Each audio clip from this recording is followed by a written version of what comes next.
are moving through. Um, we did it. Hi, Michelle. Holy moly.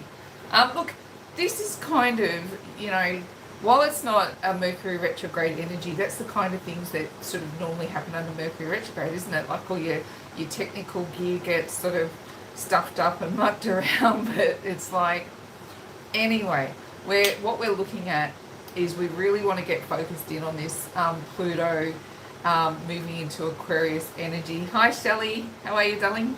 Um, and why it's such an important energy to look at, and I wanted to look at it as like looking from each aspect of the zodiac, is because everybody's going to have their own version of it, but it's a really dramatic energy, and it's one of those energies that, as we've been tracking energy, that we've been waiting for, because it's the kind of thing that really transforms energy, and it's not in a small way. It's like dramatic reform. It's the kind of things that see social reform and progression happening in a broader scale. But of course, that's the macro version of the energy, and we want to look at the micro version of how that's helping us personally transform. So the big energies around this, look, Pluto is the planet of death and rebirth. But essentially, if you look at that energy, what we're looking at is one of the most neutral energies you can imagine. Because if we're looking at death and rebirth, we're looking at this process that goes back and forth, and energy is just trying to find its midpoint and bring something new, a social reform forward. So to me, it's an inherently neutral energy. So it's one of those energies that we want to get behind and see how it's affecting us in the way that we're moving through the world. Now, again, if you've heard my messages before, you'll know I say a lot that I think the next 10 years are going to be huge for the spiritual community, and for people going through ascension energies. The next 10 years are going to look very, very different. But it's got to start somewhere, and we're kind of in the first window where you would see some of that drama start to have a bit of an arrowhead, right? It starts to come to a bit of a pointy energy, but it will feel this year like we take one step forward, two steps back. It'll push and pull its way through the energy, because it will sit. Pluto will move into Aquarius, and we'll have this time where we get this rebirth of energy, which will unpack what the energies are. But then it's going to go retrograde back into Capricorn. So we slide back into the energy that we're currently in, and it will sit there for the bulk of the year. Then it goes back into Aquarius again, and then it goes back into Capricorn before it finally goes into its transit into Aquarius, which lasts till about 2043. So these are major transitions. We haven't seen Pluto in Aquarius for 225 years. So this is a major energy that's upon us. So what I wanted to do is have a look, go through the individual zodiac signs and start to go, how is this going to impact us? It's going to affect us in a big way, Michelle. Like, it's going to be the kind of energy that just, and it's funny that you say that, because one of the energies I would say is around it is it's going to see what's skulking underneath the rocks. So it's like if you lift up the rock, there's, like toads and frogs and snakes and stuff, they like to hide underneath the rocks. This energy is going to go, sorry, I see you. It's going to be the end of any lies. It's going to be the end of trying. If you're a con man out there, you're going to get busted, right? If you've been trying to pull a Swiftie on someone, this is where, you've been hiding under a rock. I see you, you're busted. It's that kind of energy. Now, across the board, and like I'm not just sort of leaning in on twin flames here on this energy, this is across the board, because over the next 10 years, the universe, the planet really does want to ascend. So what we're looking at is we're going, what have we got? What are the dustier parts of what's going on in our personal lives that we've got to clean up? And this energy is really going to shake people down. So what I want to do, if we're all cool to go, is have a look at this from the aspect of the zodiac, and I'll go through. I'm not going to do full readings on each of the signs, but I am going to go through the 12 signs. And then if anyone wanted a personal reading, I'm not going to focus so much on twin flames as much as I would focus on what's happening with you. Put it on a very specific, what's going on with you, kind of a front to go, how is it going to shift you, adjust you, move you, And then as a secondary ideal, how does that sort of reach into the broader ideals of what you're trying to move through in life? So let's have a look. And, you know, look, where this soulmate cycle started is, you know, there's a lot of Cancer energy in the soulmate cycle. So I'm going to start with Cancer and work. I know that Aries is our first sign, and we've got that full moon energy. And look at this even. Half of my cards are you know what, I'm going to leave them. Half of them are, and that's not me. I always set them up the right way and make sure they're good to go. I'm going to go with some of these are in the reverse. So anything that's a lie is going to be revealed. Anything that's skulking around that isn't where it should is going to show itself the truth. So Cancer, let's have a look at your energy first. And what I'm going to ask the questions of is quite literally, what is the dominant energy that's moving you forward? What is your challenge and what is your likely outcome? And then we might get a couple of clarifiers to see what's going on. But so we want a dominant energy, we want a challenge, and what is a likely outcome under this Pluto into Aquarius energy. And we're looking from now into about, I think it's about the 11th of June that it retrogrades back into Capricorn. So it's like we go into this energy, then we move, you know, we move out of that energy and then back into it. So it's like a push-pull. But let's have a look. Cancer. What is the dominant energy? Oh, we've got Two of Cups in reverse. We've got the challenge is the Nine of Pentacles and the Eight of Pentacles in reverse. Look, this is, it's an interesting read. Two of Cups in reverse is going that if this is what's being pushed against us right now, how I'm reading this energy is asking us to, hey Joni, hey darling, what it's really asking us to do, Cancer, is to really consider any lies that we hold around relationships. So, you know, any fantasies, any fairy tales, because this is our Two of Cups is our minor arcana version of relationships, and there's a lot of fluff and nonsense that goes on. You know, particularly if you hear connected to a twin flame story, there's a lot of fluff and nonsense that goes on around what, you know, it's rom-com stuff, you know, going that there's fantastical ideas around what love looks like. And what we're moving through between now and probably early June, Cancer, is putting a pin in the balloon of you know, fantasies and mistruths connected to love. So what you're probably going to find over the next, I want to say probably two, there's another energy that will really sort of spur this on, is we've had Mars in, Mars has been in Gemini. Hey James, how are you darling? Mars has been in Gemini for a while, and it's actually feeling very, very tired. That energy was very frictious. It was very like putting you in two minds about things, where you were going and what you wanted to do, and it had a lot of fight behind it. Now we've got a lot of Aries energy as well, so there's a lot of fiery energies playing out at the moment. But Mars is about to move into Cancer, so it's going to have a little bit of respite under that energy. Now, when you get into that respite from that Mars and Cancer picks up that respite energy, and then also we're putting a pin in fantastical ideas around love, you know, silly things that we've held on to, ideals that haven't been truths. And anyone who knows how I speak, I'm going, you're the secret weapon in moving forward into these new energies is knowledge. So it's like shaking down anything that you're still holding as, you know, it's a rubbish ideal. It's rubbish ideals around the true nature of love. That's what's going to be put against you over the next little bit. Now, what we've got as the challenge energy, we've got the Nine of Pentacles. Now, she's pre-Empress energy, right? She's single. She's got it all going on. She's able to make her money, make her coin. But honestly, look, you put these two together, and it's going, she still doesn't understand all of the key elements of love, right? So here she is. She can figure out most of life. You know, this is someone who's like, she's single, she's independent, she's strong, she makes her way through the world, and she probably doesn't take too much crap from too many people. But if anybody knew her truly, would be to know that she doesn't really understand the true nuances of love, or she is working very, very hard to figure them out. You know, it's and this energy is going to go, Cancer, you look for all intents and purposes like you're doing really well.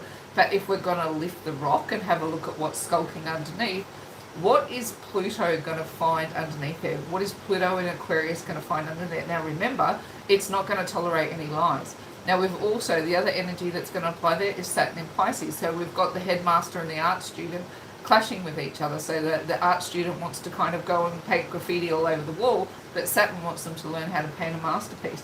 So here you are, you've got all of these energies pushing against you, and it's going, the core energy of that is going, come on Cancer, figure out the truth. Figure out what it is to understand the truth about what unconditional love is, and not the fluffy version, right? Not the pair of comfy old slippers version, but the version of love that gets into the nitty gritty of understanding the divine purpose of love, and how frequency and energy and all of these things, knowledge. Now, the likely outcome of this is going that it's probably going to feel, how do I want to phrase this? It's not that you don't want to do the work, but on some level you're questioning why you have to, right? So it's like, in some scenario, it's like you're telling yourself, I've been through so much, I've conquered so much, I understand so much about how I'm moving forward. Why are you putting me through another round of lifting up rocks to see if there are any snakes or toads hiding underneath them? I feel like I've done enough. I feel like I've been skull dragged through the mud backwards. Why do I have to go through another round of figuring stuff out? Now this aspect, this Cancer aspect is going, I'm tired of the lessons. I don't want to do the work. But Spirit is saying, baby girl, until, gentlemen as well, Cancers, sorry, because most of the time I'm speaking to ladies, but it's like going, there's more to the story than just the fluffy slipper version of love, and we do want you to continue to do the work. We do want you to move out of having to, we want you to have that 10th pentacle. We want you to have that comfort. We want you to have love, but you're not going to come into it until you truly understand what it is that you're chasing. So this is not the time to give up on the work, right? Now, this transit is going to take some time to actually move into its full effect, and therefore this year is probably going to feel like this energy pushes and pulls against you a little bit. But this first window where it comes back into that Aquarius energy, not only are you going to feel that personal revolution, but you're going to see social revolution as well. So it's like going, as you move individually, it's that macro and micro idea where you go, I am truly moving with the patterns of the universe in doing the work that I need to do in order to understand the true frequency of love. Now, I might just get one more layer of energy there for you. I just want to get like an oracle card that gives you a bit of a message to go, dive into the work, continue to understand the nuances of love, because there's a lot still to be gained. Even though I know how far you've come, and Cancer on this soulmate cycle, there are so many Cancerians on the journey, and you really have been, dragged through the mud backwards. And the oracle card that I've got for you is actually Tranquility. Look at this beautiful energy, right? See this? I'm looking at this energy and going, do you understand how truly divine you are? And if you're at the point where you're not quite there, where you're still not kind of truly walking with the divine and truly trusting your intuition and truly trusting your gut. And I heard a really great quote today. It goes, how do you know it's intuition and not just making stuff up in your head? And the reply on that one was, your intuition generally feels more uncomfortable, like it gives you a more uncomfortable feeling, because fantasy feels fluffy, right? Fantasy feels fun, it feels fantastical.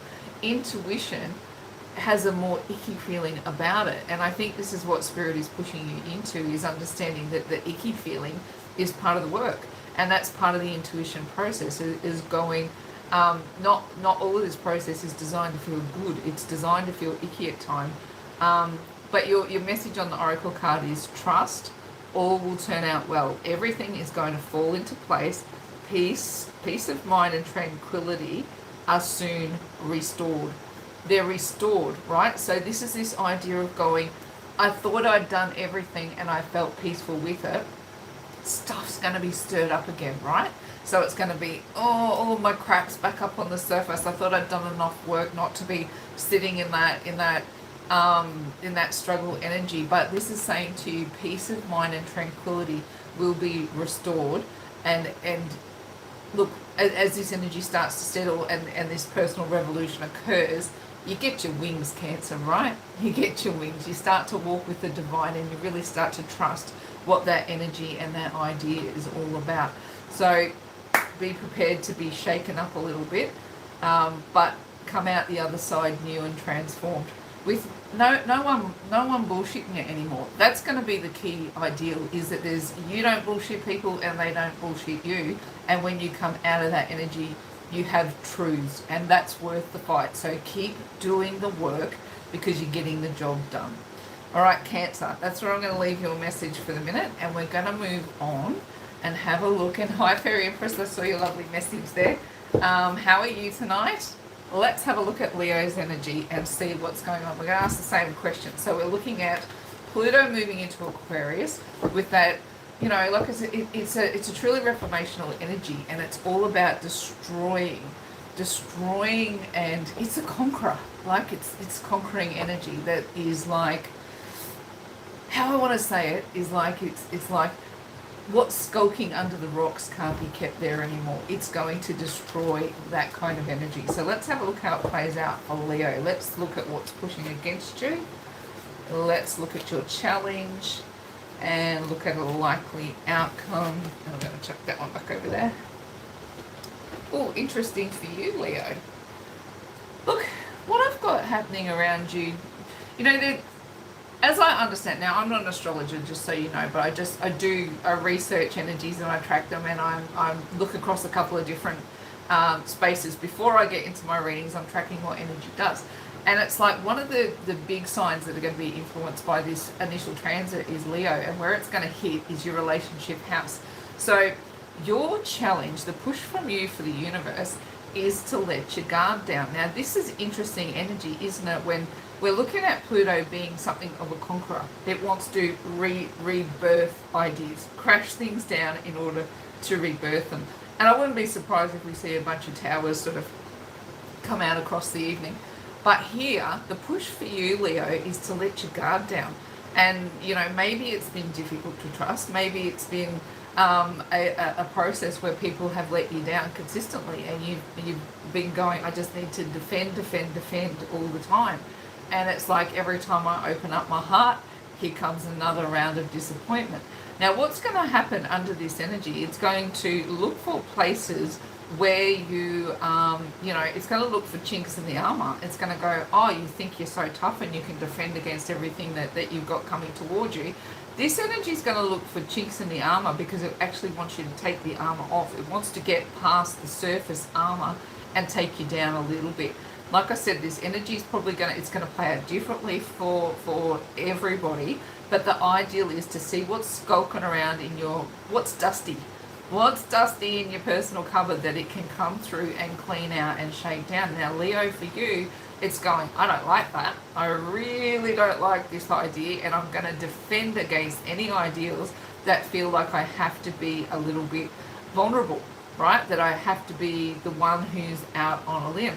Because look at what your challenge is in this. This is, particularly if you're here under twin flame energy and you've watched my readings before, you'll know that this Three of Pentacles energy, I see it as a big twin flame indicator. But if you're not on the twin flame journey and you're just looking at energy, it's, to me, this is like an energy of, if you're building something, you need the builder, you need the designer, you need the painter, you need the architect, you need all of the players in the game in order to build something that has a level of stability. So what it's saying to you, Leo, is going, who or what are you resisting in order? Your challenge is you do not want to feel like your stability is going to get rocked in letting your guard down. Now, here's where this really crunches on your energy, because if you can't find a way to let people in, to clean out where you've been in the past, a beautiful opportunity is going to pass you by. Something is going to disappoint you quite significantly with regards to relationships and happy times. Now, this could be an energy that goes like a long-term commitment can go begging, an opportunity for sharing family festivities.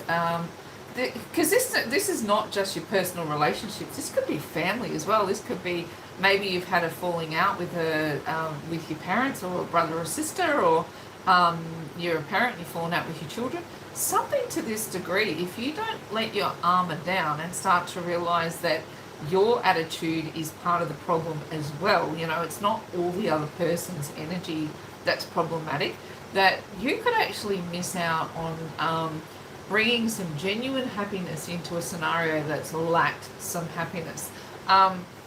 Your challenge really is to let people come in and help. So maybe you've had a falling out in a personal relationship that requires a counselor or some mediation, and you're resisting that advice from other people, or perhaps you're listening to advice from other people and it's detrimental.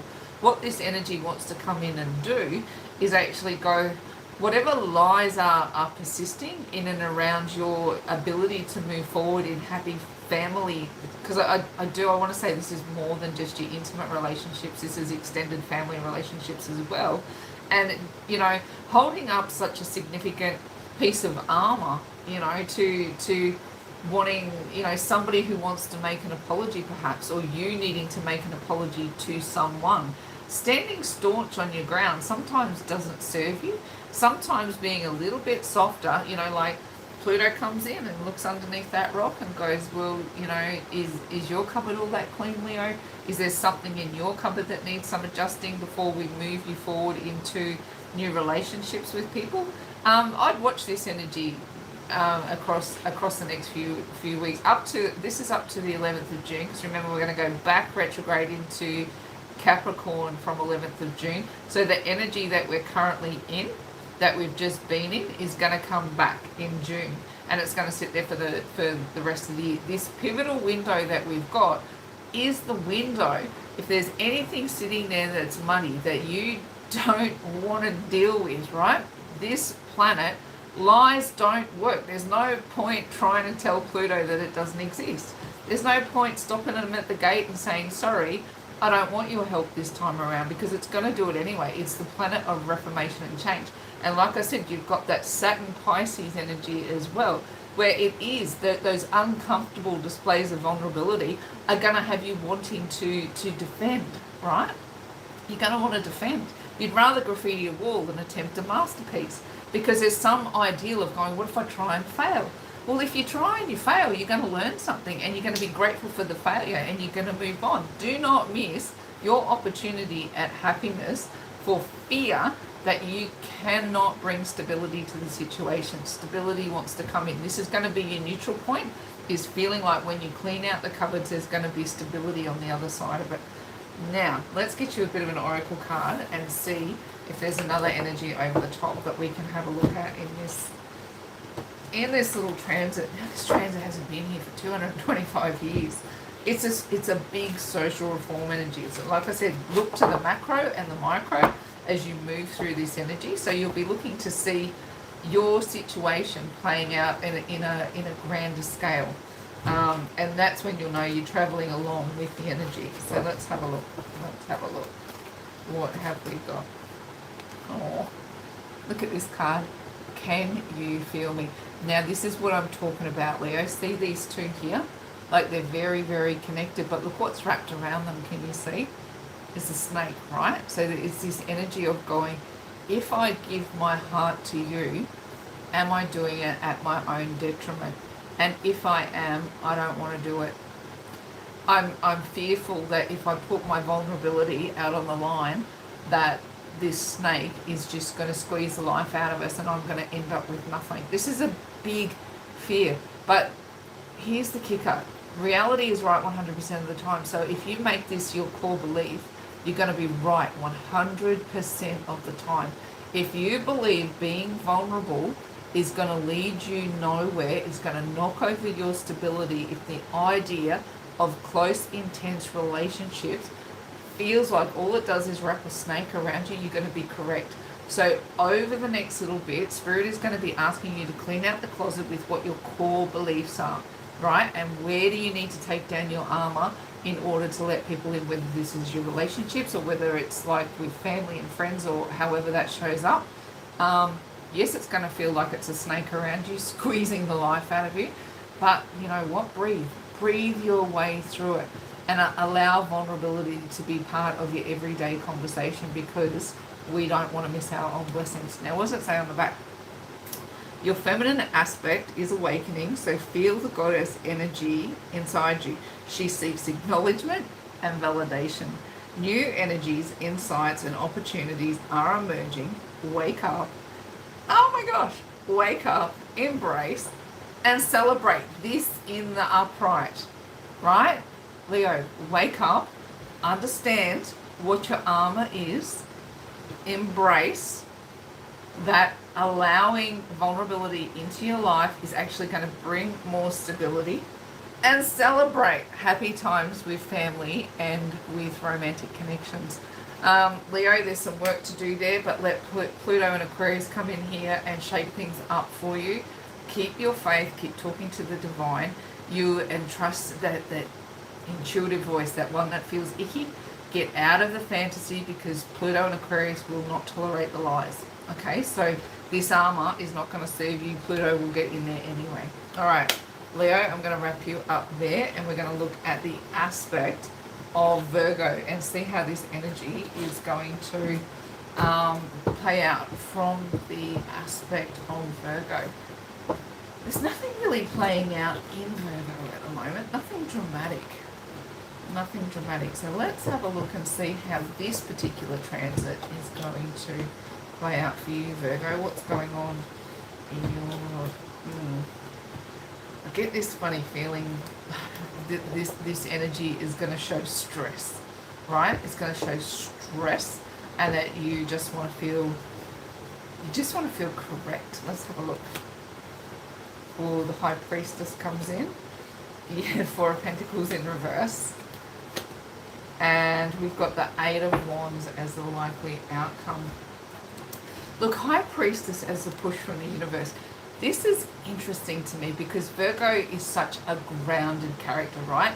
They're looking for things to have justice. Now, our High Priestess is the gatekeeper between the 5D and the 3D. Now, you know, as much as Virgo can be as spiritual as anybody, they always apply a level of logic over the top of it and going, right, I can happily go, this is what I've been through, and I can logically plant that in the ground and it's not going to bother me anymore. But this energy, the gatekeeper is going to let Pluto and Aquarius in, and I think I would feel like if you're in a Virgo, coming from that perspective, what you're going to feel is a level of upheaval, like it's going to feel stressy to me, like you're going to have like a level of a panic attack, of going, all of these big universal energies are raining down on me and it feels uncomfortable and I don't know what to do. I can't give it a logical base in order to progress the energies forward. So it's like as the gatekeeper lets all the energies through, it's like you might be having more elevated visions, or you might be having elevated dreams. You start to see things, you know, out the corner of your eye that don't feel like they make sense. And you're going to be fighting for things to make sense because you know things that you're always looking for the truth. You're always looking for the balance. So what I'm looking for in this energy is going, you know, what is it going to crash through in your life? Because it feels like it's got a stressy element attached to it. Now, here's where it gets interesting is your challenge is the Four of Pentacles in reverse, right? It's kind of when I saw it come out, I went, that's what I'm feeling. It feels like you're losing things, right? And when you're such a very, very grounded person and you've got the universe really picking around in your mental space and in your ability to ground, it can feel like you might be losing your marbles just a little bit. So for mine, the shake-up that Pluto and Aquarius is going to bring to you is asking questions that don't have logic, right? Going, how am I going to get to the baseline? Now, what it's about could be a bunch of different things, and I will do another little draw on this one just to see exactly what it is that it feels like it's drawing away from you. But this energy has the ability to really unsettle you and put you into a state of anxiety to the point where you go, I feel like I'm losing it a little bit. This energy will want to crash through your logic, right? And anything that you've logically placed in the ground for nobody to deal with anymore, it feels like when you're faced with those kinds of questions, to you that's very unsettling energy. It feels like I'm losing something. I'm losing my privacy. I'm losing my secrets. I'm losing, on some level, my identity. I don't see this as losing money. I see this as attacking your mental, emotional, and spiritual space. So Virgo, this one might leave you like going, I feel so anxious. I think there's a lot of anxious energy attached to it. But the likely outcome, which I really like for you, is a really this is transformational energy, and that is one of the other big words that we use around Pluto Aquarius energy, is that it wants to transform, reform, improve. And this is for you because you're such a thinker and you're so grounded to watch things like social ideals turn around and to have, progressive social reform. This will be very, very curious energy for you, and it will, the kinds of changes that you see in the macro world will have you questioning your belief system even. And it'll be fast-paced things that come at you. Like, you'll open your phone and it's like, we're looking at things. What do we look at today? That they're going to send Trump to jail? Like big social ideas that are looking to make reform ideas. I don't know what's going to come under this Pluto Aquarius energy in the greater macro of the world, but what I know is going to do to Virgo's energy is it's going to question your beliefs. What do I believe? I feel like things are starting to fall down around me. I'm going to draw another card on that one, because I want to know, is there a love facet to this, or does it feel like you're just really using your mind on this one? Yeah, look. What have we got? Yeah, look, I'm not picking up big love energies. Look at that. See, look, I've got this Ace of Swords, which is some really big ideals ongoing. What am I thinking? What do I actually believe to be true? And when we've got the Hierophant there too, it's like, it's what do you believe spiritually? So maybe you've been someone who's gone to church, or maybe you've belonged to a spiritual ideal, and suddenly that spiritual ideal doesn't make sense anymore. You might hear the preacher talking at you and you go, hang on, that made sense to me last week, it doesn't make sense to me now.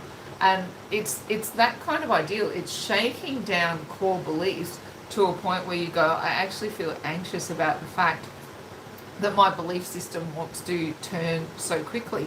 If we're looking this as a twin flame scenario, can you imagine if this was runner energy and you've been running and running and running from a person, and then Pluto Aquarius energy gets in there and starts lifting under the rocks, and what do you find under the rocks, Virgo? But you've got twin flame love under there.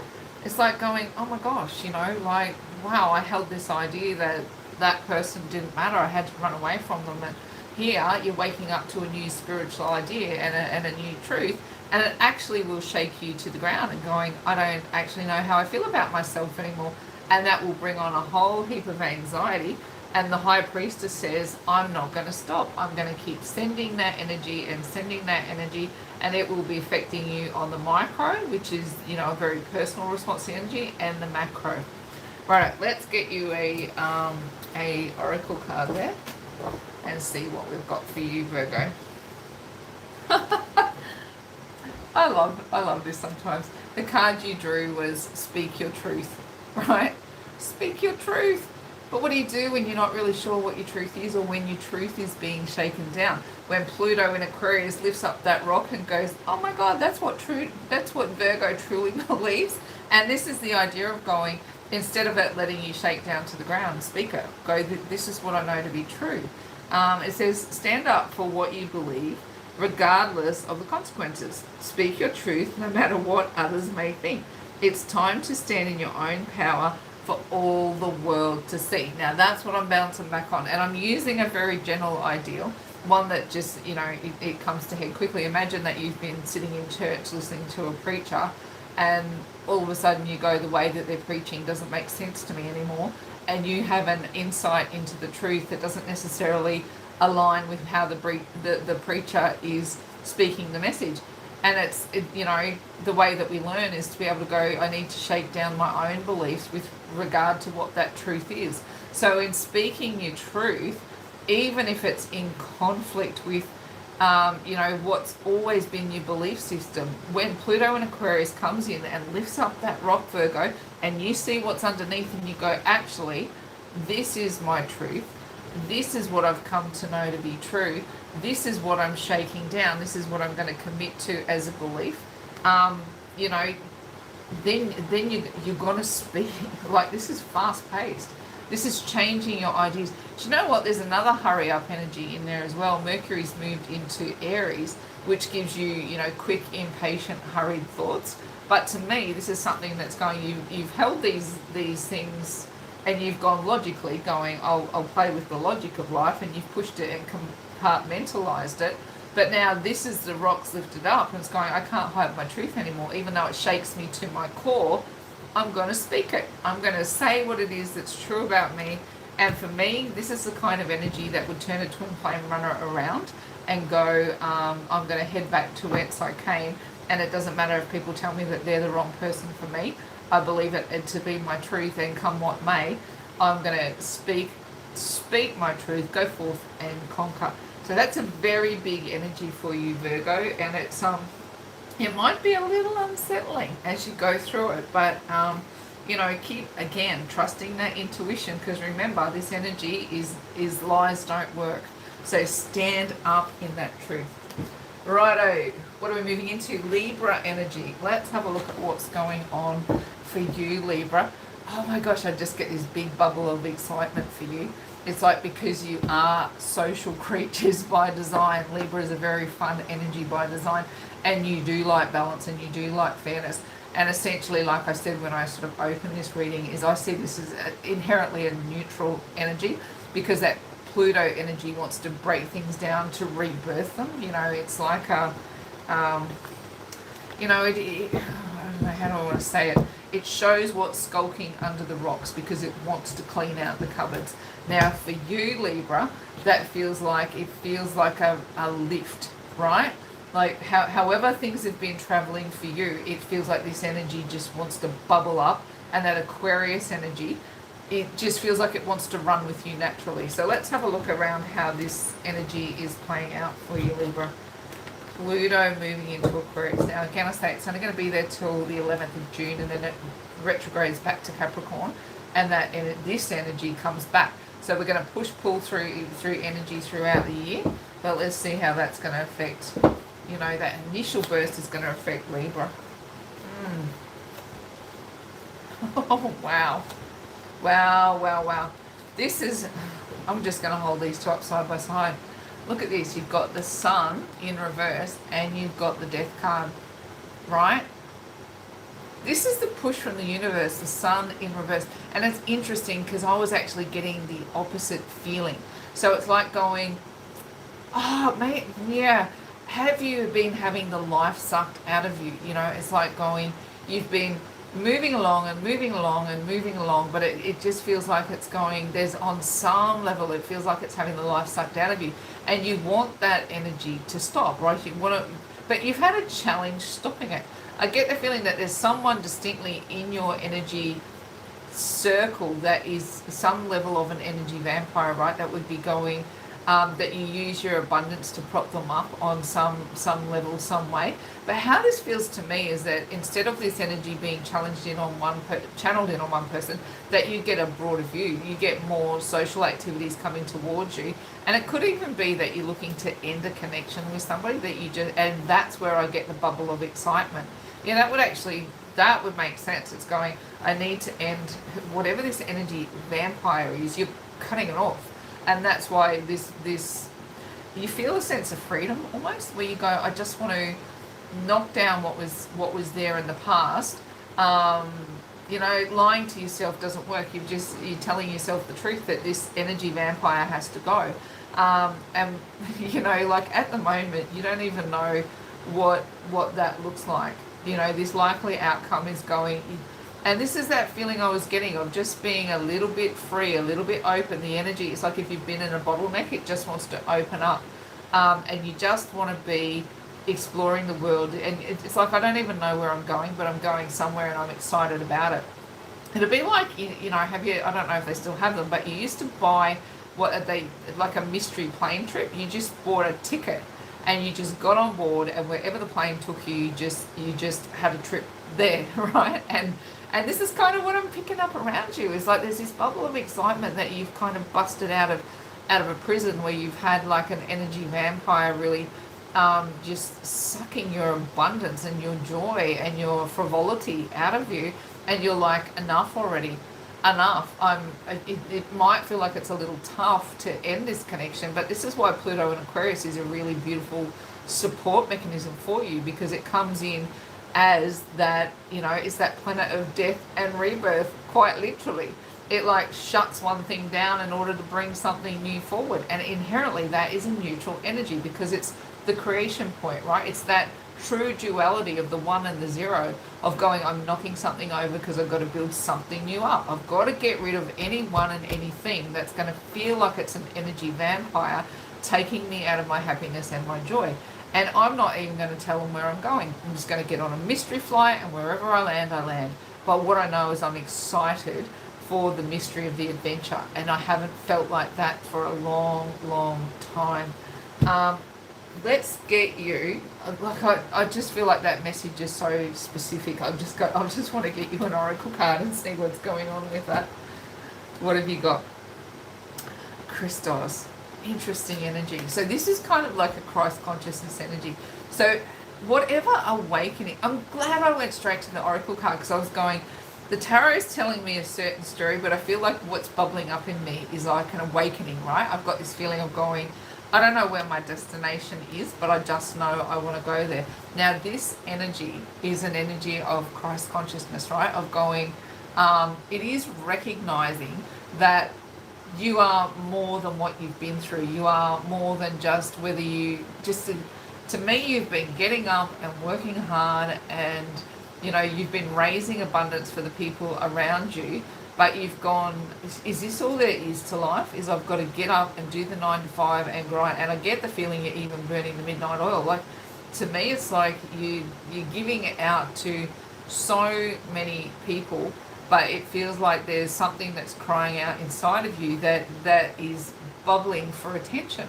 And what I want to say to you is, it's this consciousness energy, and it's like going, I no longer let toxic people put me in a position where I feel I'm being robbed of my joy.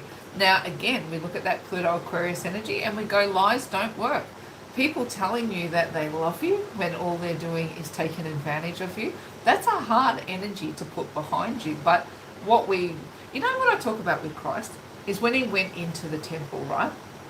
And he went in and there were all the merchants there, and they were doing all the trading, and all they were worried about was making money. And they weren't there for worship. They weren't there for joy. All they were doing, they were thieving from the true consciousness. The purpose of the temple was for worship. Now you're figuring out your temple, your body, is for more than just slaving around for the people around you and for those who are just taking advantage.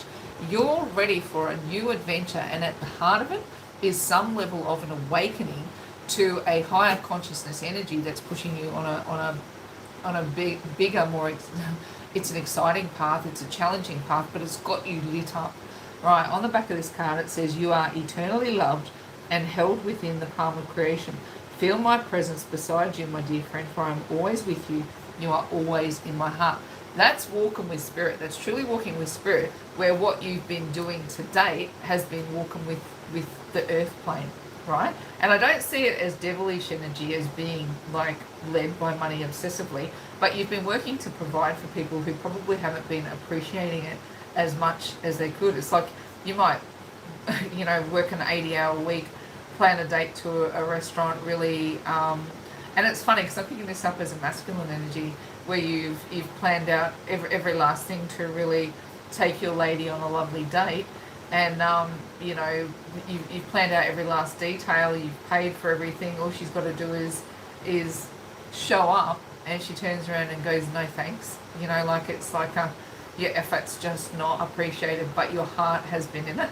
And you've done this for long enough now where you go, energy vampire, I am done with you. There is more to my life. I'm ready for my next adventure. I don't know where it's going, but I'm walking with the divine. I'm trusting my intuition, which is, again, is going to be another big theme over the next little bit, is leaning into that icky feeling. Leaving people behind is an icky feeling, but when you know that it's the right thing to do, you've got to trust it and you've got to go through it and know that you're walking with your hand held into a higher consciousness and into a better day. This feels like the right move, Libra, to leave those energy vampires behind. Better things are coming for you under this Pluto Aquarius transit between now and 11th of June. Rightio, that was Libra. Let's look at Scorpio, and I think this reading is going to be a cracker. You know why?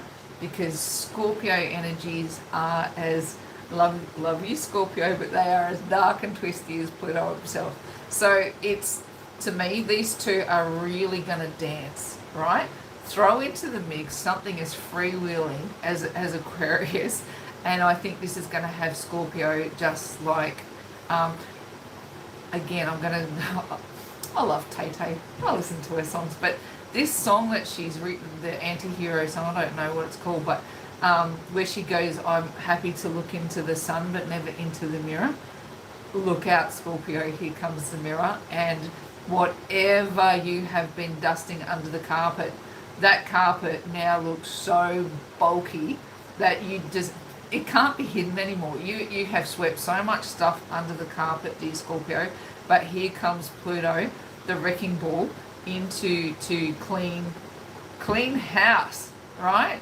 And it's been a long time coming. That's what I'm picking up as your surface energy. Dusty corners. You can't even put it under the carpet anymore, because now that the dust is in the corners, you cannot hide what you've been hiding. These lies don't work. And I know that you don't lie to people deliberately. You do it out of self-preservation. You put things hidden, and sometimes it's like a lie by omission kind of an energy where you just go, what they don't know won't hurt them. But you won't get away with it under this energy. And I think out of all the signs, when I was leaning into these energies before I started the reading, I was like, what the hell is going on with Scorpio? It feels like it's going to be a cracker energy for you guys. So let's have a look. Scorpio. And I feel like I want to giggle, because you want to let this stuff go. You want to let loose. That's kind of what I'm picking up. Let's have a look. We've got Page of Cups in reverse. Yeah. King of Swords. And the Eight of Swords in reverse. Righto. What the universe is pushing at you, you got the Page of Cups in reverse. So, look, I'm a straight shooter, and I'm going to call out your bullshit. Whatever you've not been offering to people, this is the universe is going, this is coming back on you, because people are going to not offer to you. All right, so this is going to be a really interesting energy for you, because it's going to make you look in the mirror, and you're going to have the kinds of conversations that you normally run away from. Like this Page of Cups with its empty, like it's tipping out the cups. Now, you know, this analogy of going, some people need a shot glass of connection and some people need a pint. You're not going to get away with the shot glass anymore, because like you've been trying to use your shot glass to pour energy into people who need a pint. And then what's happened is they use their pint and they pour it into your shot glass, and that just feels like crap, right? It just feels like you're being overexposed to other people's emotions and other people's thoughts, other people's feelings.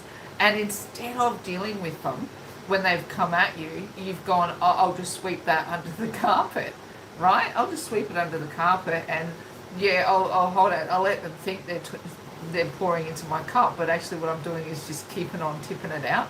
And then I'm just going to give the smallest version of connection that I can actually manage, and let them think that they're filling my cup, but actually what I'm doing is tipping it out. And then I'm giving very, very small energy in return. This to me felt like of the zodiac, this felt to me like it was going to be a hot spot under this energy that Scorpio was really going to feel, quote unquote. I mean, you're used to using the sting in your tail against other people, but the universe is going to have you stinging yourself, and that's going to feel crappy for a little bit. But the challenge, here's the challenge. Oh, you're not going to like this, Scorpio. The way through this is conversation, right? You've got to use your brain, and you've got to use your mouth, you've got to use your words. You're not going to be able to just let people think you're this exquisite mystery and get away with it. I know that that's normally really charming and wonderful, and it's why we love you, Scorpio, because you're so sexy and mysterious and charismatic. But what it's going to do is it's going to hurt you at the moment. So this challenge is actually really, really intense. And it's like it's an energy that, I mean, that I want to say to you that it's gonna feel like your moods are definitely gonna affect your energy. Like this Mars in Gemini energy, it's been tired, right? And you've dealt with it by going, whatever is coming at me, I'll just sweep it under the rug. But now Mars is moving into Cancer, where it needs a little nurturing, right? And under that energy, our moods are really going to affect our actions. And I think you're really going to be swayed by that. And the thing that you want to do is that you want to just like tip it all out and just make it all go away. But what I want to tell you is that if you do that, what you're going to end up in is going to be a red hot challenge. Look at this, 8 of Swords. The likely outcome is 8 of Swords. Now this actually comes through in the reverse, but like I wanted to show it's the 8 of Swords. Now whether it comes through this way or whether it comes through this way, it's not really. It's hitting me as it's like a free will thing. This is not a foregone conclusion, right? Because the way that you operate, this is going to be a wrecking ball that would normally have you curled up in a ball in the corner going, I don't want to deal, I don't want to deal, I don't want to deal. But what this is going to make you want to, it's not going to make you want to, it's going to force you to communicate. You're not going to be able to avoid conversations. You're not going to be able to just sweep it under the rug and get away with it. People are going to bail you up, and it's going to suck. It's going to suck. They're going to go, I don't know, maybe you've had, maybe you've been lying to people about how you feel. Maybe you've been telling someone that you love them and you don't. Maybe you've been offering connection to people that you can't offer connection to. How have you been tipping out this cup? But you are finally going to grow a bloody conscience about it if this is what you've been doing, right? Instead of sweeping this crap under the rug and going, it doesn't matter, I can say and do what I want, I can ignore my feelings all day long. I can just sweep it away and I can tip out any feelings that I want, and it doesn't affect me, it doesn't affect anyone. I'm just going to blissfully. But you and I both know that it does. You and I both know, Scorpio, that it puts you into this state. If you don't, you can swim in those feelings all day long, and you can strike that stinger at who you like. You can be our beautiful, charismatic mystery. But under this energy is going to put you into mental strife. And we don't want that. What we'd much rather see is a level of healthy communication. And what would be even better, Scorpio, is that if you did this of your own accord. The King of Swords, right? They take action of their own accord. They don't need somebody, pushing them in the back to move forward and clear up a situation, right? What the King of Swords, and I know it's your challenge, but the King of Swords comes forward of their own accord, and they have conversations so that everybody knows where they stand. So if you're playing one person against the other, and you are tipping out all the love that anybody is bringing towards you, this is the time to come to resolution about it. This is the time to take charge, and instead of hiding, deal with it head on with conversation, right? You don't have to hide how you feel. You can use your words and your thoughts and your feelings, because otherwise it's going to feel bloody messy up here if you don't, right? They're not the ones who are going to end up in a crying mess on the floor. It's going to be you, right? it's you think you're causing them pain and distraction, but you're not. They're going to move through that, and you're going to be the one that's got, you've stung yourself with your own game, right? And I know this game normally works for you, but this time it's going to leave you feeling really distressed, and we don't want that. So use this energy, this wrecking ball energy, where it comes through and it wants to lift up the rocks. Whatever you keep in a secret there, Scorpio, start talking, so that you don't end up the one in the mental prison. Let's get you I went on a bit of a rant there. Sorry, Scorpio. I'm a straight shooter. I just see it and I hear it and I just let it roll, and then I go, oh, I'm sorry if I'm being too aggressive. What have we got? See? Look. See that snake? See that snake? The card itself is actually called Renewal. But this is the picture that I got, right? When I'm looking at this is what I see, you curled up on the ground here, right? But look what happened. Look up here, Scorpio. See that sun? And like, I know this is not a Scorpio, but I'm kind of imagine that this is. And it's reaching up for the sun, and the sun is guiding you out of your darkness. Now, if you don't use that energy, this energy that's available to you that would guide you out of your pit, right? You're going to stay there. Now, what's being offered to you by taking charge of your situation and speaking to the people involved is renewal, right? It says here, switch off from the world. A short holiday would do you good. A change of scenery results in, what does it say? In renewed clarity and a sense of purpose. Change of scenery. I want to say, right, I don't want to say a change of scenery. I want to say a change of attitude, a change of approach, a new version of you coming forward. The version of you that doesn't sweep things underneath the carpet, uses their mouths and speaks, uses the energy of the divine, the power of the sun, the power of abundance, to bring renewed clarity and purpose into your life, so that you don't end up in a mental prison. We want you feeling good and strong, which is kind of what this card is saying. They want you to feel that things are good, right? That you're in a world of good. So we don't want you ending up in a world of pain. So use this energy to really, like a wrecking ball, carve through any of the crap in your life, make sure it disappears. And it's like, yeah, people are going to be disappointed that you feel the way that you feel.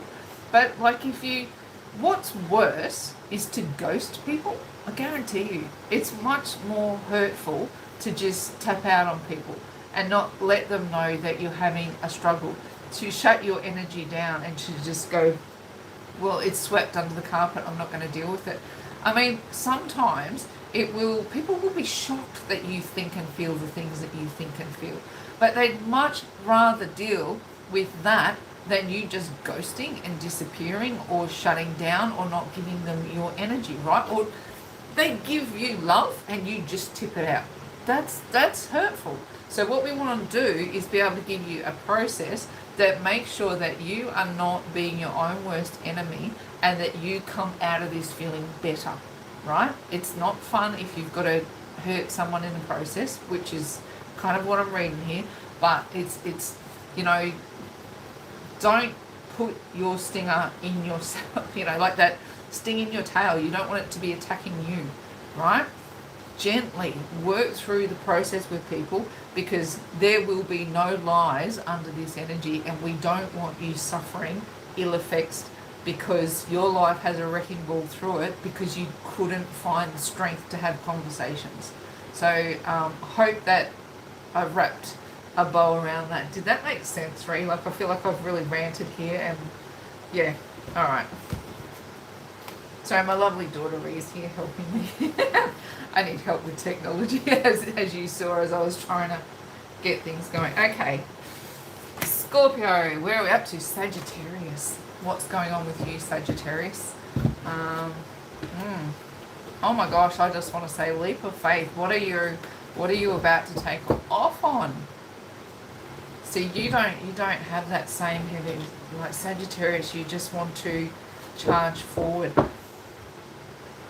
Death and rebirth, like, this energy is nowhere near as heavy around you, and I think maybe what you're excited about is feeling like the world is changing, and it's like there's an energy of definitely around the macro with you. Let's have a look.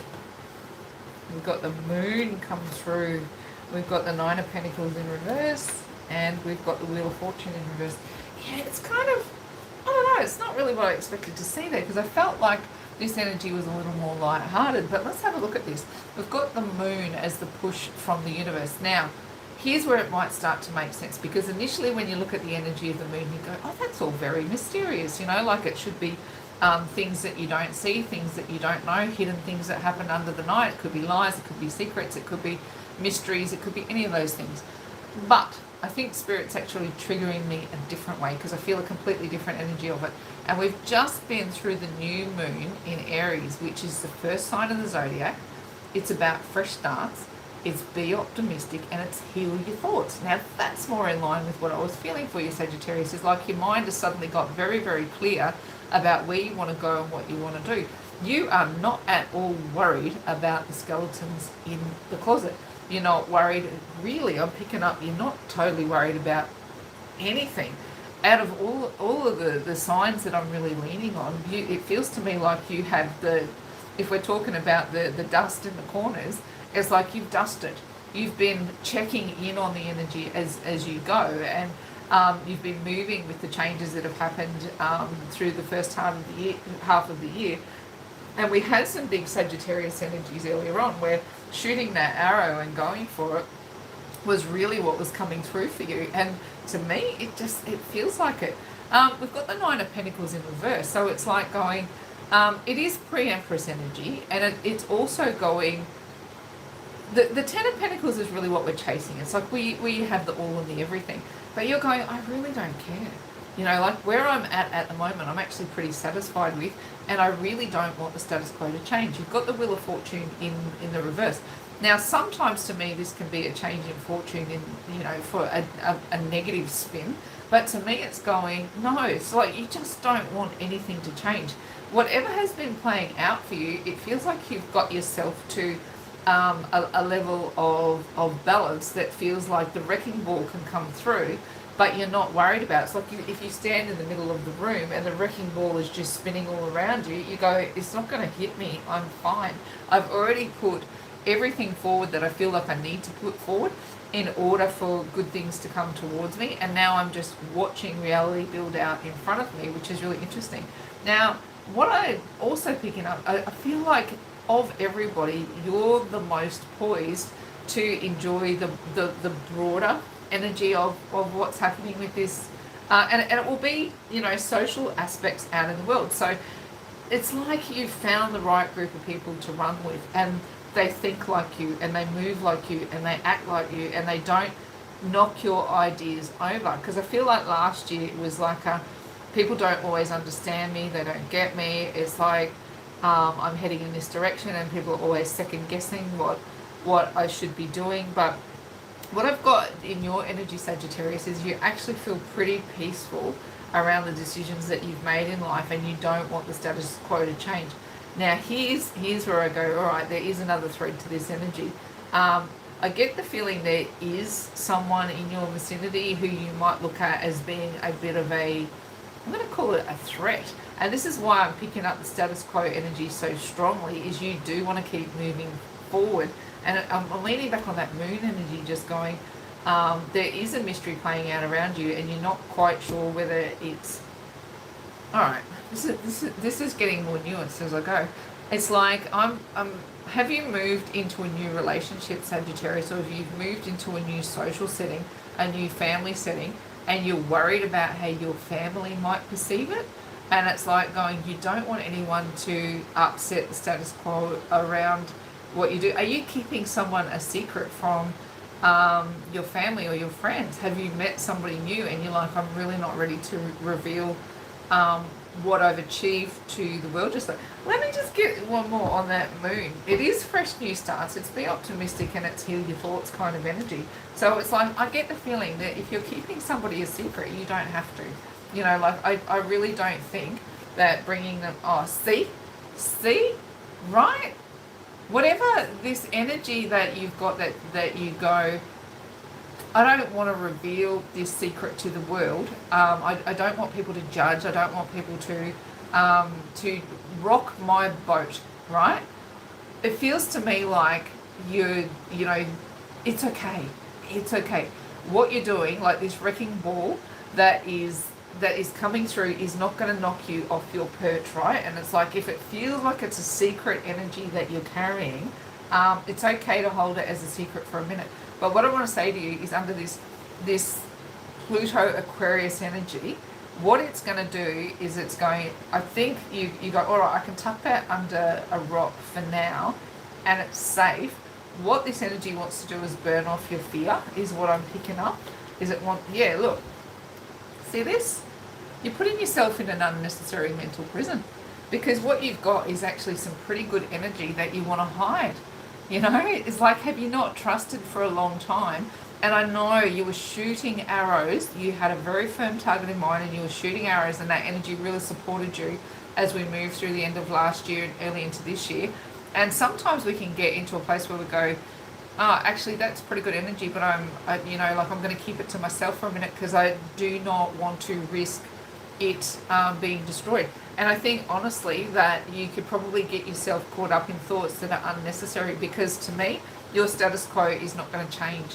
It feels like the arrows that you've shot in the air, they're going to hit their target, and you can be a little bit fearless about that at this point. Is that there is some genuine happiness to be found, and you do not need to tie yourself up in knots in order to have it come towards you. So tricky energy there, Sagittarius. This one's a faith journey, and I always talk about three graces, right? Faith, hope, and love. And faith and hope are much harder to get into than love is. Love is so easily abundant. You can look at a kitten and fall in love, and that frequency will be there.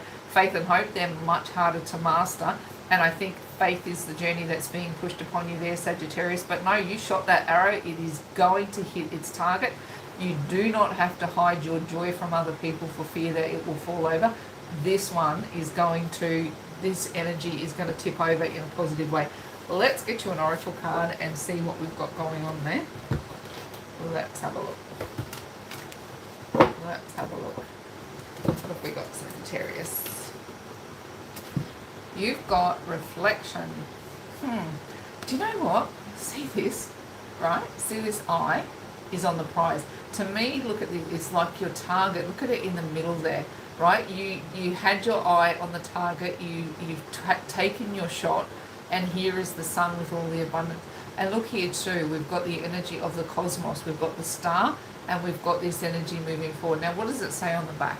It says, reflect upon, what does it say? Reflect upon, bless, and be grateful for all the beautiful times in your life. Give thanks for the many blessings that you receive each day. You can connect energetically to those you love. Simply feel them inside of your heart. I'm telling you, Sagittarius, life is beautiful. So something is happening. There is something that you shot your arrow at, right? Eye on the prize, right? Eye on the prize, something that you've shot your arrow at. This is like the energy. I'm going to lean on the Aries full moon and go, you need to heal your thoughts about it. Because remember, what we it's not just what we want, it's what we are is what we're going to attract towards us. Now that's the law of resonance. Okay, so the universe will bring you what you are, not what you want. So do not talk yourself out of your blessing, Sagittarius, because you shot that arrow, you shot it true, it's headed for the target. Now there's a little bit of patience for sure, and that can get you up in a mental prison. But do not fear, because I feel like the status quo is good, right? The status quo is good, and it's not gonna, it's not gonna knock you out of your balance point to shoot for something more. There's better things coming. So watch for that between now and when that energy sort of stop, because we're going to go back and forth this year, right? So we're Pisces in Aquarius, and then we go Pisces in Capricorn, and then we're going to play this game a few times before it truly settles. So look for this first wave of change to not knock you off your mantle, because the wrecking ball will swing, but you've shot true, it's still going to hit the target. So settle into that one, Sagittarius. Who have we got next? Capricorn. What have we got in your Capricorn energy? Let's have a look what's going on in Capricorn's energy. What have we got there, Capricorn? You're confused. What happened, Capricorn? What happened? All right, this is, have you been lying to yourself? What mistruth are you holding? Oh, look, this one feels to me like, like you can lie to other people, but lying to yourself is where things really come unstuck. Like, let's have a look. Planet of death and rebirth. This is the end of lying to yourself. Let's have a look at this energy. Oh gosh, what have you been lying about? Holy moly. Okay. 3 of Cups in the reverse. Are you with someone that you don't want to be with, right? Particularly if we're talking twin flame energy, it's like going, this third party energy is going, and when I say third party, understand that I'm talking about, it can be a job, it can be an addiction, it can be a person, it can be a scenario, it can be any bloody thing. So third party energy is something that keeps you out of your truth. And here you've got the 3 of Cups in reverse. So whatever you've been pouring your energy into is like, and you've been telling yourself that you're really, really happy doing what you're doing. I want to say, I don't know how happy you truly are, right? That you've been telling everyone and all the scenarios that are around you, you've been telling them that you're super happy with the way things have played out. But essentially, it's kind of like, are you even getting yourself written off in order to not think, not feel, not engage with people? It just feels to me like this third party energy is really tripping you up, and you've been lying to yourself for too long about whether it makes you happy or not. Now, why I'm kind of sort of ramming this ideal home is we've got the Empress in reverse as well. So it's like, to me, Capricorn, you had a, you went forth and you ventured out into something new. You told yourself the story that you needed to tell yourself in order to walk yourself down that path, right? And at some point, you were really celebrating the strength that you had to do that. You were really, quite okay and quite comfortable, and you weren't thinking about what was, anything other than what you wanted and where you were going. It was like, who I crashed through on the way there didn't matter. It's just like, I just want to live my life and celebrate, do things my way, and anything in the way doesn't really matter. But sometimes the grass isn't greener on the other side, and then when you get there and maybe you've told some stories that you didn't want to tell, maybe you've had to overinflate your scenario, and now you're having to live with it, right? You're having to live with a third party scenario that says, I told everybody I was having a great time, I told everybody I made all the right decisions, but essentially I'm feeling like my fresh new start. It is the Empress in reverse, right? So this could play out as a couple of different energies. I mean, the Empress is the energy of mother, or it could be connected to pregnancies that weren't necessarily planned, and that this person is now stuck in that energy. It could sit that way. It could be that you put all your time and energy into a job or a venture, and then found that it wasn't what you thought it would be, but now you're stuck with it and you have to tell everybody how amazing it is because you can see. I'm seeing it's invested emotion more than invested money though. So it's like, feels to me like you've invested in someone who claimed to be a certain way, so you went forth believing that story was true, and then when you got there you go, well, maybe this is not as much fun as I thought it would be, but this is now my story and I'm sticking with it, right? Now, Pluto in Aquarius energy is coming to give you some epiphanies, right? It's coming to give you some pennies from heaven. It's coming to give you some help. So it might feel like you've made the wrong decision. It might feel like you're in the wrong place. But every decision that you've made along the way is serving you some way and somehow. So see how this penny hits this person in the head? You're going to have epiphanies, right?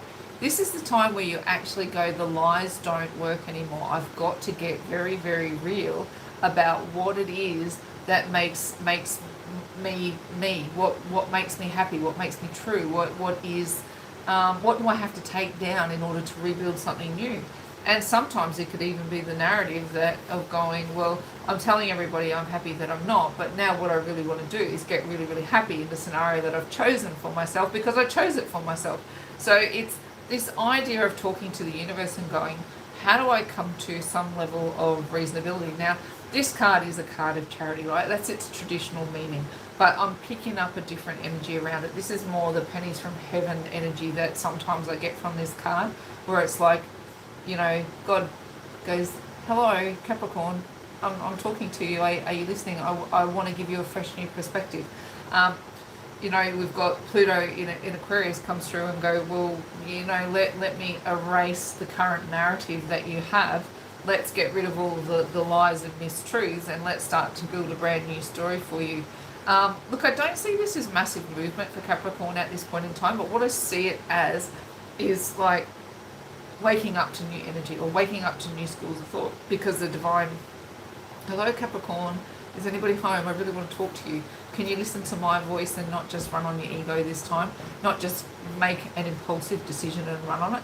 Now Capricorns are pretty good at making impulsive decisions, right? It's they're strong energy, and they're quick to move, and they're you know, they're grounded and determined people. I mean, look at a mountain goat on the I kind of go, when I think of Capricorns, I think of them, you know, on those damn walls, and they're standing on those tiny little ledges, and I go, how the hell did they get there for one, and how are they staying there for two? That level of tenacity is really, really remarkable.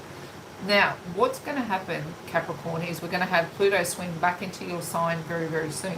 So this shake-up that you have in between time is going to feel like getting hit in the head from the divine, epiphanies after epiphanies after epiphanies, until you come to conclusions. Now, I would expect you to see yourself start lying to yourself again, you know, like going, well, all of this information come to light. That's really nice to know, but I'm going to stay on my little rock ledge, you know, and I'm going to think about everything that Pluto Aquarius taught me, and now I'm going to go back to the energy that I'm in at the moment, which is lying to myself that I'm truly happy where I am, that I made all of the right decisions, and I'm going to give back to my situation. I'm going to force that situation to be happy, because now I've knocked out all the lies, right? I've knocked out all the lies. Now I'm going to get busy on building a truth. That is, I will be happy, whether I like it or not, right? So let's have a look. Let's get you another, let's get an oracle card and see where this energy is going. What have we got? Aura of love. Interesting. What does this one say? We've got the union of light and dark, of earth and sky, balancer of anima and animus, the merger of two souls, acknowledging the masculine and feminine aspects of yourself, both yin and yang, to create a perfect balance. This, I'm glad I drew this card for you, because this is kind of where you're headed. Now, Pluto, I talk about it as having that or this energy that's coming in. It's got that perfect duality, right? It's got the death and the rebirth. That is that perfect duality. And I don't know how many different dualities this card just spoke about. So what's going to happen for you as you move through this scenario is going, what lifts me up and what knocks me over? And nothing's going to not be a truth, because you're going to have both versions to you know, lean on. Everything that comes through under this energy is going to be sitting in beautiful contrast with what you've just been through and what you're just about to go through. You're going to have both sides of the coin to actually go, well, this is what I thought then, and this is what I think now, and where does the neutral point lie, so I can create something really, really beautiful. And this is actually a beautiful gift of the divine, right? An aura of love, understanding the nuances of love, because you've played out the game of contrast. You know what it is to try and force yourself to be happy, and you know what it will feel like to genuinely be happy, because you've watered the grass, right? It's like you thought the grass was greener where you were, the grass was greener, you went over there, you found out the grass wasn't greener, so now you do the shakedown to go, well, instead of leaving this situation because the grass is greener over there, I'm going to stop and do the work required to actually make the grass green. And because you do that work, you actually come into a space of balance and understanding yourself, understanding the divine, and understanding love far more significantly. So this is a beautiful energy for you, Capricorn. A bit of a challenge to work through, but again, it's a really beautiful energy. Aquarius. What have we got for you? Let's have a look. Aquarius energy. What have we got for you? Let us have a look and see what we've got playing out. Pisces, Pluto, in Aquarius, and now we're going to read an Aquarius. I'm sitting there going, personal revolution. Personal revolution. This one's going to be huge. Let's have a look. Aquarius. Aquarius. A reinvention. That's what I want to say. I'm not kidding, right? Reinvention energy. Let's go with that. This is going to be huge for you, Aquarius. Righto. Ace of Cups. So, reinvention, reimagination, Ace of Cups. Now, if you know me well, you know that I see the Ace of Cups as not just a fresh new love coming in, which can definitely mean, but it means an understanding of the divine, an understanding of self, and an understanding of romantic love as well. See how this energy just pours into this cup. It fills it up and then it overflows. It's like a stunning energy of the divine just giving you the all and the everything. I honestly think this is reinvention energy. And here, look, victory after a long battle. This does come through in the challenge position. So it could be that over the next few months, where the victory comes into it is what you've got to let go of. So it's when that wrecking ball is swinging in and around that energy, that Pluto Aquarius energy, it is going to reform truths. These are personal truths. It's going, who do I love and why do I love them? Have you ever looked yourself in the mirror, Aquarius, and go, it's me, I love me, and why do I love me? It's these big personal reinvention questions, and it could be that you go, I want to look different, I want to feel different, I want to be different. What are the things I've got to run through? And it might feel a bit arduous because it's, it's like when you get on those transformation shows and they come in and, you haven't been looking after your skin, you haven't been looking after your weight, you haven't been looking after your hair, you come in looking pretty, how you going? And then you spend time with the hairdresser and the nutritionist and the dermatologist, and they do your hair and your makeup and they make you look amazing. It's arduous to get there, but the transformation is stunning, right? And that you come out the other side feeling significantly different. So for me, Aquarius, this time where you've got Pluto moving through your sign, I want to say it's reinvention across the board. Transformation, coming into your own, definitely connected to love, for sure. It could be a new love coming your way, absolutely. But to me, it's like going, if you're in a relationship that you're really, really struggling with, it's like having the courage to walk away from it and going, this energy just isn't for me, and I've been in this relationship long enough and I don't want to do it anymore. It's been too long a battle. Now I want victory. It's going to, depending on where you're sitting in that journey, Aquarius, it's like you're going to want to feel more social. You might want to reinvent your social group. You might want to reinvent where you work. It's like the people that you work with, the people that you socialize with, and definitely whatever is burgeoning in love, you want to feel love anew. You want to feel this energy as brand new energy, and it's something that's going to be alive and, like a wrecking ball through the dramas of the past. You just want to blast away the past, feel fresh and brand new. I'm really stuck on that energy. Reinvention across the board, Aquarius. Now, what you've got as the likely outcome is the High Priestess. Okay, so this is where it gets really a little bit freaky deaky, because you're going to have to allow this transformation to occur, this reinvention to occur. It's a surrender space. I've got a funny feeling that you might even be aware, and if you've not been aware before, maybe it's the first time you're hearing the divine's voice, and this is the reinvention. You're reinventing yourself as a person who the High Priestess brings information to. Maybe you've not understood spiritual language before, but now it speaks to you as plain as your first language. However this reinvention occurs, to me it's like the High Priestess is in charge. So it's like, again, we've been talking about how powerful intuition is. So when you're leaning on your intuition, some of those energies, you go, what's the difference between fantasy and intuition? Sometimes intuition feels icky, right? It's a feeling in your gut that you go, do I trust this feeling or do I trust that feeling? It's going, intuition can feel a bit icky. Now, when the High Priestess is just raining down information on you, it could be that you go, I'm looking in the mirror and I'm trying to figure out what it is that I want to change. I feel like I want to completely reinvent my physical appearance. But with that, I want to reinvent my spiritual energy. And it's like you don't know where to start. So you've got to lean back on this energy of the High Priestess, because she's just going to walk you through this energy over to the finish line. I'm fully stuck on this idea, this is a window of reinvention for you, Aquarius. And it's going to happen on multiple fronts. You know, the way you connect with people, the job that you do, the way you look, the whole box of dice, it's got change all over it. Let's get you an oracle card, because I can run around in circles with that energy. What have we got? Oh, seriously. No, how do I say that? La natura. La natura is actually what it says. But look what it is. Do you see that? It's a pregnant woman, right? Rebirth, reinvention, new you, as if you're born again into a brand new ideal. What has it got here?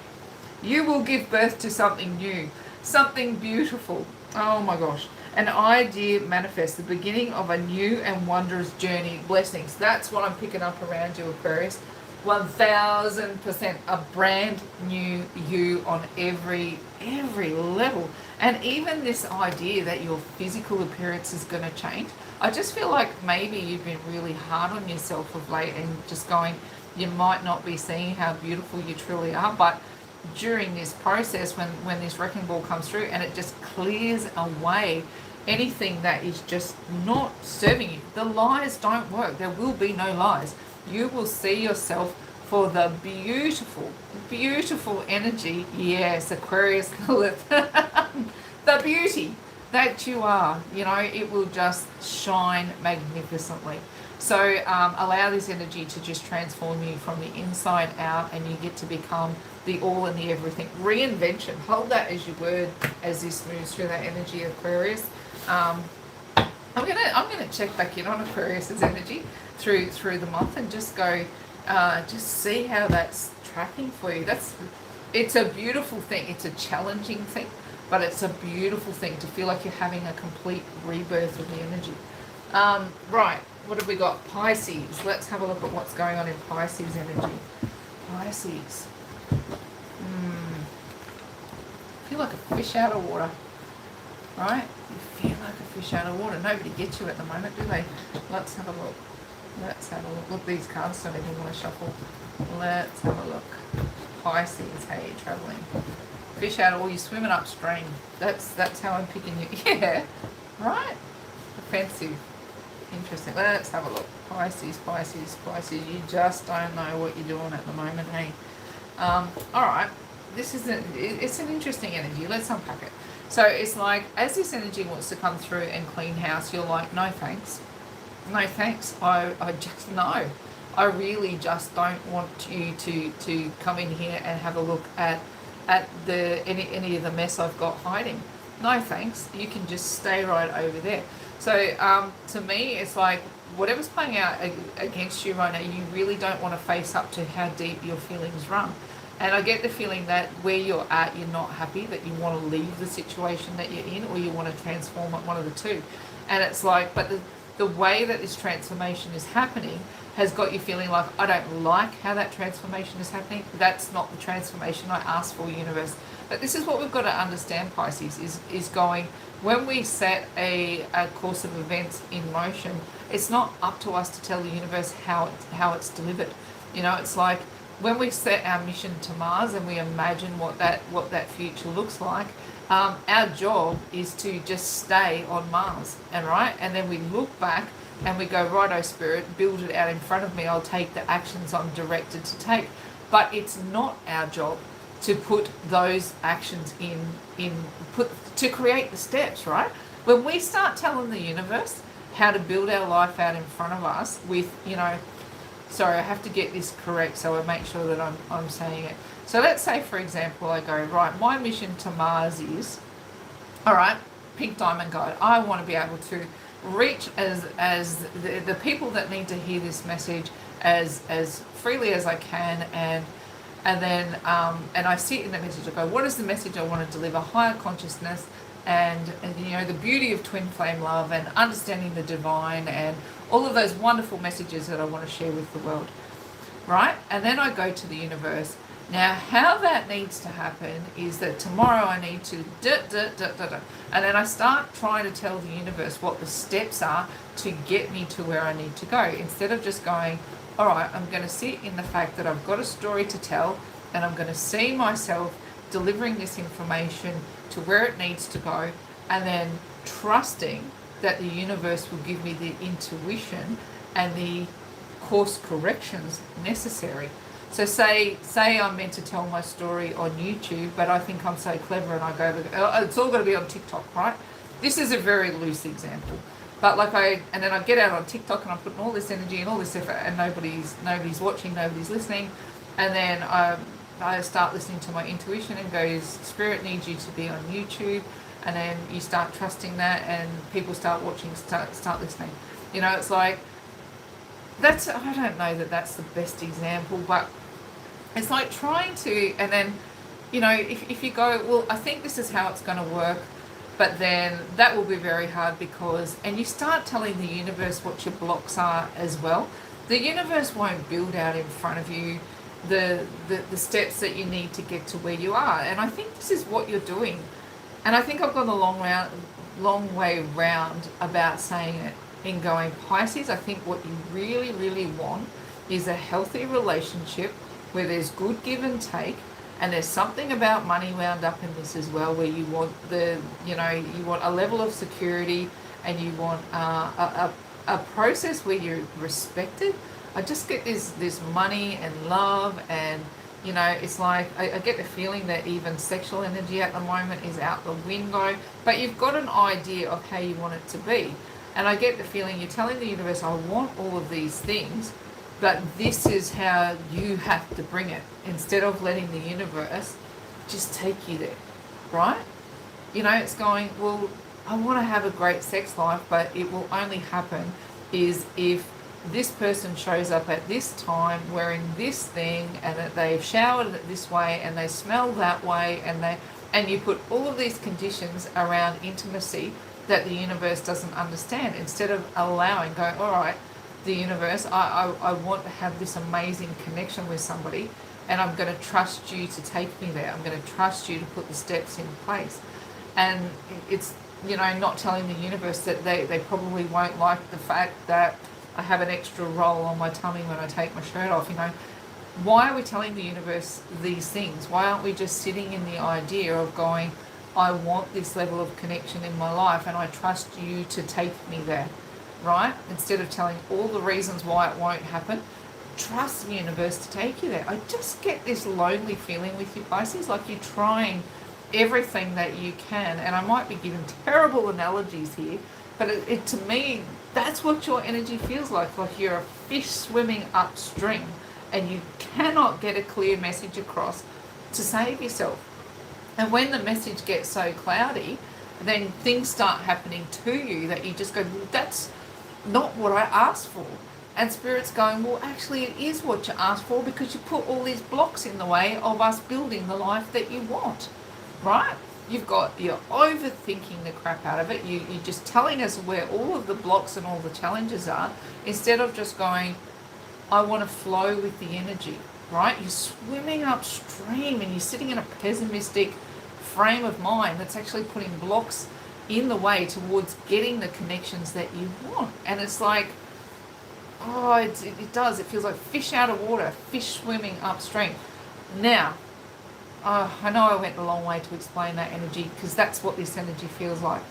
But Pluto in Aquarius is going to come through for you. You know how I know this is a truth? Because we've got the High Priestess here, right? She is the gatekeeper. So what's going to happen is all the water that's currently swimming that way, and it feels like you have to swim upstream, if you lean in with the High Priestess, and you just trust the universe to work with you, what she'll do is turn the tide. She'll turn the water so that you actually feel like you're swimming with the tide. If you're currently a fish out of water, she'll throw you back in, right? So you'll get to ride with the current when you trust that the universe is going to deliver you unto your highest desire. Stop telling the universe how to deliver your highest desire. Just sit in the energy of it. It will bring you what you are, not what you want. So if what you are is just all of the blocks towards bringing the life that you want forward, guess what? That's what you're going to get. If you're going to say this person is going to refuse me based on the way that I look, guess what? That's what you're going to bring forward. If you settle on the frequency that love is a free-flowing energy that does not settle in on people's flaws, it doesn't focus in on things that hold us apart, it wants to draw us in and bring us together, that's a fish swimming with the tide going, I want to create with the universe, not tell the universe where to put all the blocks in the way. I hope that makes sense. I know I went the long way around, but when I went into that Pisces energy, I felt like a fish swimming against the tide. I'm trying to explain concepts, but like the energy's pushing against me. So let's go with the flow, Pisces. Let's stop telling the universe why you can't have blessings and just focus on the outcomes and let the universe build the steps along the way. Be what it is that you want, because the universe will bring you what you are, not what you want. Okay? Now let's get you an oracle card. That felt like hard work, Pisces. You know, it felt like struggle energy. Fish out of water, swimming upstream. It's a tough one. Let's have a look. Yeah, look. You guys got this energy too. Christos, right? I want you to listen to this message again. You are eternally loved and held within the palm of the Creator. Feel my presence. Feel my presence. What does it say? Beside you, my dear friend, for I am always with you. You are always in my heart, right? Christ consciousness is working with you. Stop telling it what to do, but walk with it. Swim alongside. See what it says? Feel my presence beside you, my dear friend. I am always with you. I'm here helping you. You're always here in my heart. You're eternally loved, right? In the palm of creation. The universe wants to create with you. Stop telling it where all the blocks are, because that's what you're putting in your own way, and that's why it feels like it's so hard to move into the energy that you're looking to create. Let Pluto in Aquarius help you knock out all your barriers to building this loving connection that I know that you're craving so much.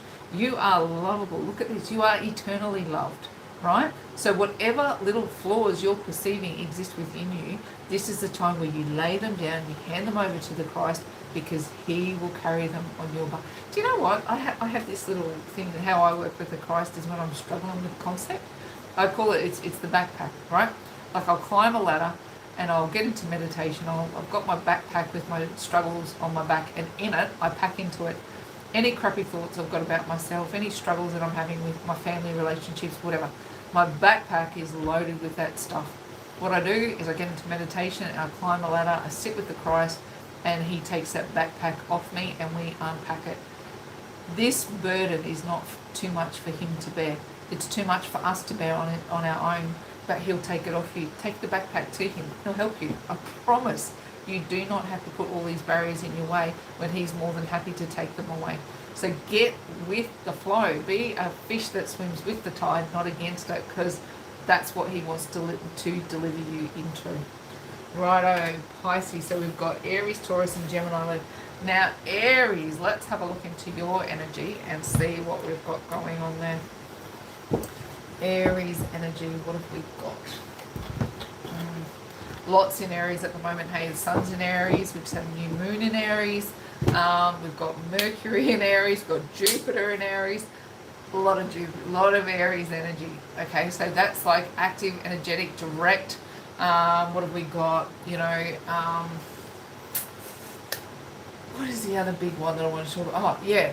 The one that Jupiter's been in Aries for a while. So you've been building and growing Aries, like, and what you've been building is due to actually manifest. Now, Pluto in Aquarius is set there to be able to knock out the barriers in your way. So things that have been, anything that's slowing you down is not going to slow you down anymore. I feel like this energy is just going to, that death and rebirth. You're in that neutral point now where you're going, I've done all the hard work. Now I'm ready for the fast-paced decisions so that I can get the maximum benefit of having all of this energy in my sign. Like this is, I think you're just, like the way that you're talking at the moment is going to be direct and communicative. And it's like you're not going to, people aren't going to get away with stuff because lies don't work, right? Nobody's going to be able to bullshit you, and you'll be able to make quick decisions because your mind will be so sharp, so switched on. You'll see through bullshit so well at the moment. You just, quick decisions are going to be, you're going to be all over it. All right, let's have a look. Let's have a look. Temperance in the reverse. Yeah, 3 of Wands. That's more what I'm looking at. And then we've got the Emperor. Look, it's you. You're here. I'm telling you, it's all Aries at the moment. This is your energy. Now here, the universe is actually, like, this is in reverse. So the universe is actually going to bring bullshitters your way. People who are out of balance or, so I don't want to say toxic. I just want to say that you're going to see through bullshit. So if you're going to be in a situation where someone's, you know, whether they're proposing like a contract or whether it's, you know, they're, because it doesn't feel madly emotional. So it could be that, you know, even if you wanted to get together with someone, even if you wanted to be with someone, say you're at the pub, right? And you, or at the bar, I think if you're in the US, we call it the pub. I don't know if it's the same over there. And you spot someone across the bar and you go, damn, feeling a vibe over there. This energy is going to be, you're going to look at them and you're going to know whether it's worth you walking over or not. And you'll make a decision really, really quickly. You go, yep, this energy's for me, I'm going after it. You'll spot the bullshit a mile away. And you just don't want to deal with fake people. So it might be that one smiles at you, you go, meh, nah. But that one over there just gives you, go, yeah, I'm headed that way. You're going to spot. And some of it'll be there to test you. There'll be stuff that goes, that makes sense, that doesn't. You're going to lean on your intuition, but your intuition's going to be super sharp. You're going to know what to go after, and you're just going to go after it. This is the energy I was picking up around you, right? Just this sharp, I know what I want, I'm going to go for it kind of an energy. You don't have to worry about the crossroad. You just go after what you want. Aries, I don't, look, to have the Emperor there, this is just you. This is just you on crack. I don't know, I don't want to use that, but this is just you on overdrive. Let's say that. Sorry. This is just you on overdrive. This is the highest potential of an Aries person using all their skills and abilities to bring a good outcome for themselves. It's a protective energy. It's a forthright energy. It builds an empire kind of an energy. And look, going after what you want at the moment, if fear not, you will spot the bullshit a mile away because you are in the highest version of yourself at the moment. And look, it's not a very romantic energy, but gee, it's cool to be able to just go, I know what I want, I'm going after it, and I'm not going to be dissuaded because I know that I'm not going to be taken into a space that's not for me. You know, you're just going to be in your element, and with, you know, that Pisces Aquarius energy, it's just going to knock any bullshit out of your way anyway. So just trust your gut. Go, you know, talk to who you want to talk to, date who you want to date. Trust that the process is going to work in your favor. If you're signing contracts at the moment, move quickly. Like the dallying energy is not going to serve you at the moment. Like to you know, to think too long on it is just going to be annoying. What you want to be doing is moving quickly and acting in the full capacity of that Emperor energy, just going yes and no, this is what I'm going to do. 3 of Wands says that you just go after it and you're fine. I am going to grab you an Oracle card. I feel like this surface energy is, you know, I don't have a lot to dig on for you at the moment, Aries, because I feel like you feel pretty good in the status quo. What have we got here? We've got the energy of remembrance, so we do have something to dig on. Remembrance, the light within your heart is the same as the rays of the sun and the glow of the moon. The same energy that moves the ocean tides also stirs inside your heart. What is it that your heart truly desires? What have you not said? Sorry. What have you not said to someone that you would like to say? find and express your truth. I'm not kidding, am I? What is it that you want to say? Who do you want to say it to? Go forth, find them, say it. You've got nothing to fear, absolutely nothing to fear, because you are fully in the truth of who you are under this current energy, and anything that feels like it's a challenge will be just smashed out of your way because of that lies don't work energy. So what is your truth?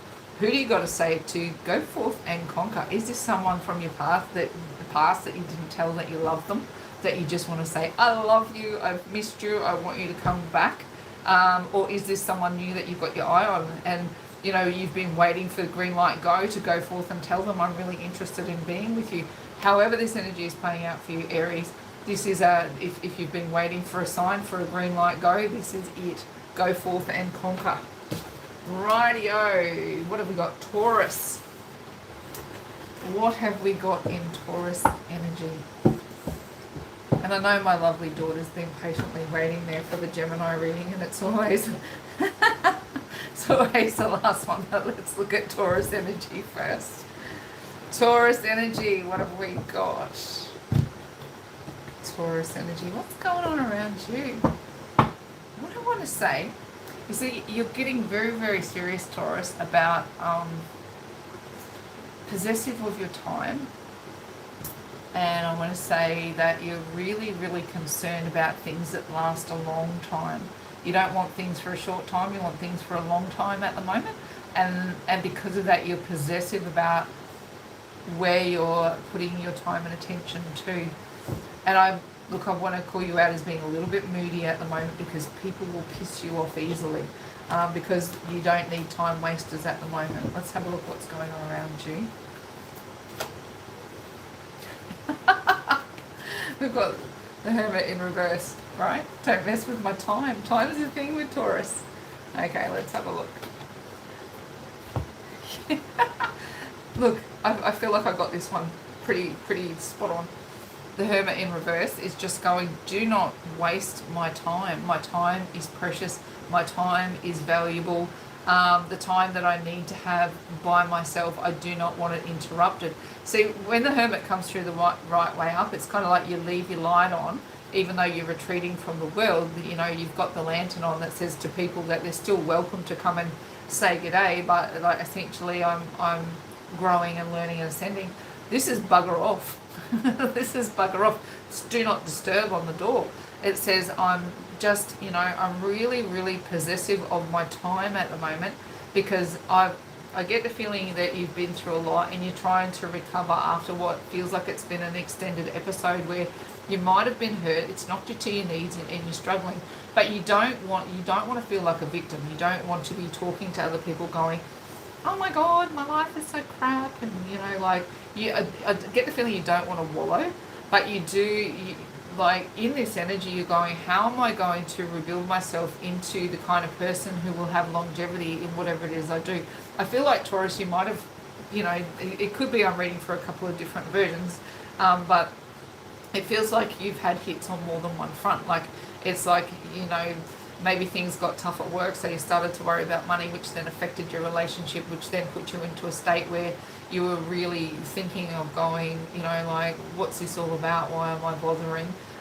And starting to go, I need things to be long term. I need things to be permanent in my life. I'm really, really sick and tired of putting time and energy into things that just get snatched away from me. So under this energy, like you get very, very possessive of the idea of going, do not disturb. I just want to pull my energy back to me and, you know, like just lick my wounds a little bit, but not to the point where I behave like a victim, but to the point where I'm making sure that things work in my favor moving forward. And here it's like going, the likely outcome is Eight of Pentacles in reverse, which is going, you know, you don't necessarily want to be, I feel like this work is like you don't want to be in the grind of conversation. I might just get one more on that one. It's like, because I get the feeling it's not that you don't want to work, because you do want longevity as the baseline, but it's like going, I really don't want to work at things like conversation right now. I don't want to work at anything that's not going to turn into something long term and have longevity, I really want it to just disappear. Now, Pisces and Aquarius is going to do that. It's going to go, what shit have you got going on, Taurus, that just needs to be eliminated. And, you know, it's not nice to ghost people and cut them out, but I get the feeling that yeah, look, it's not that you don't want to work. That was my suspicion, is going that, you know, you just feel like you're in Groundhog Day, that you get up and you do what you got to do, you get paid, and then you go home. You don't necessarily want to engage with people. You like going, conversation just feels like it's just duh at the moment, even though you love people and you want the best for them. However you're processing your emotions at the moment, you just don't want to share them with people. Talking about it just seems like too much hard work, so you much rather like push them away. Now, I get the feeling that you might be doing this to someone in particular and going, I just can't, yeah, look, I have a very particular feeling about you, Taurus, a very particular feeling in that you have a specific hurt, and it's been something that maybe has had a domino effect. Like something started off as a pain point, but then it just kept tumbling, you know, and like now as you start to move to get better, to heal, which is why the Hermit energy is necessary for you, and even the Do Not Disturb, because for you to walk past all these pain points to a fresh new horizon, it takes work. And now I understand this is the kind of work that you want to do in private, right? You'll do this work in public because you still do the right thing, Taurus, right? You'll still show up to work, you'll still earn your money, you'll still do everything that you need to do. But here, you're going, I don't want to do the work of conversation at the moment. I don't need anybody to tell me what I've got to work through, because I already know what's hurt me. I already know that I've got, you know, I'm on my knees. I already know that I'm licking my wounds. Just leave me alone to do it. And I think you're being stubborn about that energy, and I get it. Where it becomes positive is that Pisces in Aquarius is coming to help you, right? If you already know, if these are the pain points, right? See that 8 of Cups there? You can see there's 8 cups up on the shelf there. The Pisces is going to come in and go wrecking ball and knock them all over. So you get to just come up your ascension staircase, which is all the work that you're doing. This has already been knocked out by Pisces and Aquarius. Just keep walking towards that new horizon. It's coming, Taurus. It's been a long haul, and I know you're feeling a bit battle weary, but there's a better day coming for you. Let's get you an oracle card and just see where that's headed. Let's have a look.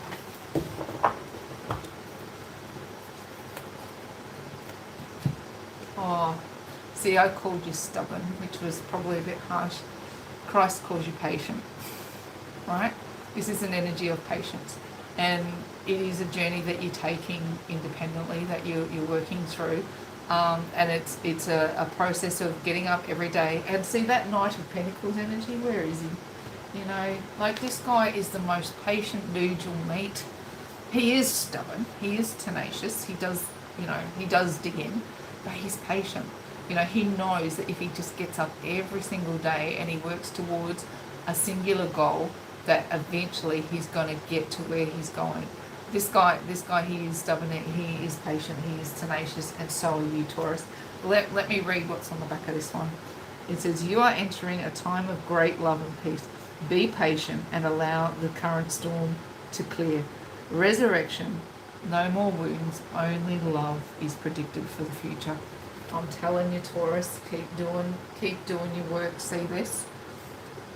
Pluto in Aquarius is going to help you knock out all these 8 broken cups. And once you're able to do the work that's required, which is going to take time, patience, healing, only love is predicted, which is that bounty behind, that sun behind. It's all the happiness in the world for you, my love. But you know, that takes work. And I did call you stubborn. The word I should have used is tenacious and patient. And on the other side of this, things are going to get better. Okay.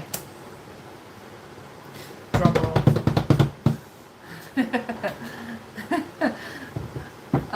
Let's have a look at Gemini's energy. Let's have a look. My darling Ree, she's a Gemini. And it's a tricky thing when you're reading for people that you know, and I have to really disconnect and go, You're not my daughter. I don't know your story. Let's just look at energy. All right, let's have a look at Gemini's energy and see what is going on around you. Ooh. Tension, compromise,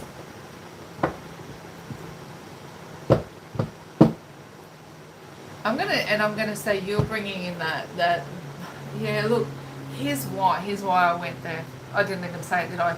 I'm bringing in that defensive versus aggressive energy because Mars has been in Gemini for quite a while, and it's like it's exhausted in that energy, right? That energy was so it had prickles.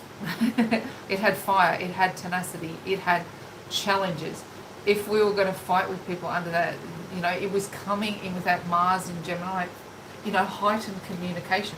But that energy is exhausted, right? And now Mars is moving into Cancer, which is, you know, our moods. Like Cancer's, you know, it's a moody energy, Cancer. And it's like, but it's also super nurturing. It's super kind. It's super caring. It's feminine. It's soft. It's gentle. It's mothering.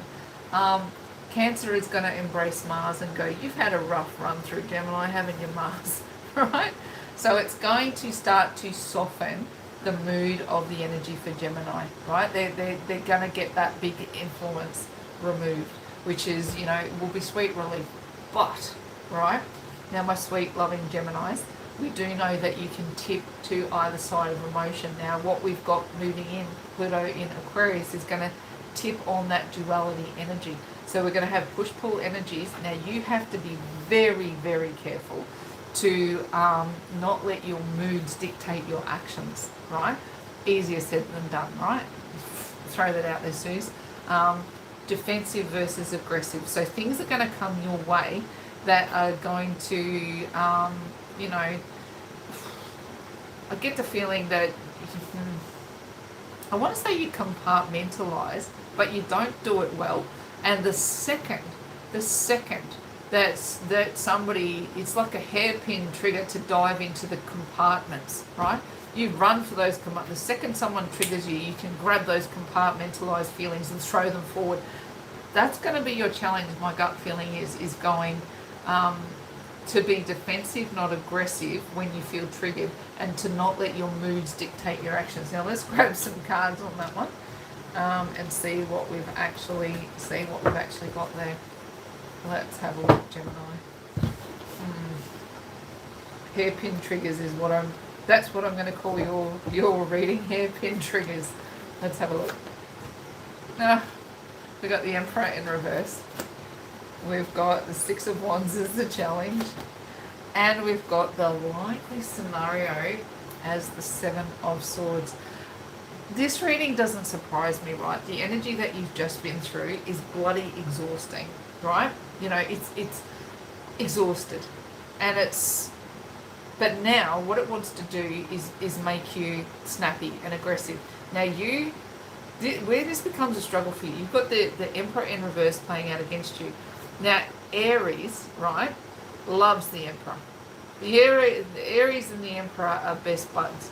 But Gemini, when the Emperor is out of whack with Gemini, and if we're looking at the twin personas, right, and if we have a calm, rational version of Gemini that shows up in the world and can handle everyone and everything, and then we've got the other version that will sling mud faster than you can blink, right? Both of these personas exist in on any given day, and they can be triggered by anything. Geminis can be the most loving human beings you met, and they can be the most vicious. That's how their energy plays out. Now, when this Emperor is in reverse, it means they don't have control over the more masculine version of it, which is the thing that will take you down. So that's what I was saying. You have to be very, very careful, Gemini, that as you move through, that you allow the more nurturing energies to be balanced out by with your masculine. If your masculine energies get out of control, I think you'll end up arguing with people unnecessarily, which will just make you stressed, right? And you don't want to get into that place where you're just going, I just feel like I want to take people down and it doesn't matter, I'm just swinging. I am just swinging. So you have to be careful to go, I will sit in an energy that's defensive over my viewpoint versus aggressive. So let's say, for example, you're, how can I line this up in a way that's going to make sense? Say you've got a very strong viewpoint about religion, right? Say that you believe Jesus exists and that he's here to save your soul, and that, you know, you put your energy into understanding Christ consciousness, not necessarily churchy or any other thing. Say you believe in Jesus and all that, and then and you meet a person who goes to church. Now, Gemini, you've decided that you want to read tarot cards, right? You want to learn the tarot, you want to be more spiritual, but you hold this quote-unquote Christian belief. Now, say perhaps, and this is not to generalize, please don't slam me for this, but there are the people in the world that think that tarot reading is of the devil, right? But those of us who love Christ and we've searched our souls and whatnot, and we're growing in spirituality and we understand the modality of tarot, we don't see a problem with it. And you find yourself in a moral war between someone who's holding onto a doctrine that's in conflict to yours, and instead of allowing a viewpoint and going, well, here's what I understand about my journey to be, and they understand what their journey to be, instead of defending your viewpoint, you slap them across the face, right? And go, your viewpoint is bullshit, rah, rah, rah, instead of going, oh, I've spent a lot of time trying to understand Christ, and I have looked into, here's why the Bible's important to me, here's what I understand about this, and having a really, really, you can defend a viewpoint without having to force somebody to yours, right? So defend versus be aggressive and go, your viewpoint doesn't matter. So that's one example of it. But you can probably think of 1,000 of them, Gemini, of things that you go, this person is clashing with my ideals, and, you know, it's going, quite clearly, I disagree with your viewpoint, and even I can Google it and tell you why you're wrong, and this person will still stick to their viewpoint. But instead of you going, it's okay for me to believe what I believe, is like you want to throw your phone at their head till they get the Google idea in their head and you want to take them down, right? So you're going to have to allow people to be wrong according to your right as you move through this energy, so that you defend a viewpoint versus aggressively take somebody else's down. I hope that makes sense. Now, what it's the reason I kind of went there is because you've got the Seven of Swords. It did come through in the reverse, right? And the energy that we've got is that lies just don't work. Now, our Seven of Swords card is kind of, you know, it's the guy sneaking away with the swords under their arm, and it's like, it's hard to see, but there's a person over here where their back is turned, right? And it's like this person sneaking away with stuff, like a thief in the night, right? So here is someone being deceptive or giving you lies, and you're like going, your challenge is the need to be right, the need to be victorious, the need to go, after a long battle, I win, right? And that's going to be an aggressive point of view for you to work through. Now, how does this look like? I do want to bring this up on the love front, because I get the feeling that there's energy on the love front where you just go, they're wrong, I'm right, and now I want to pick a fight.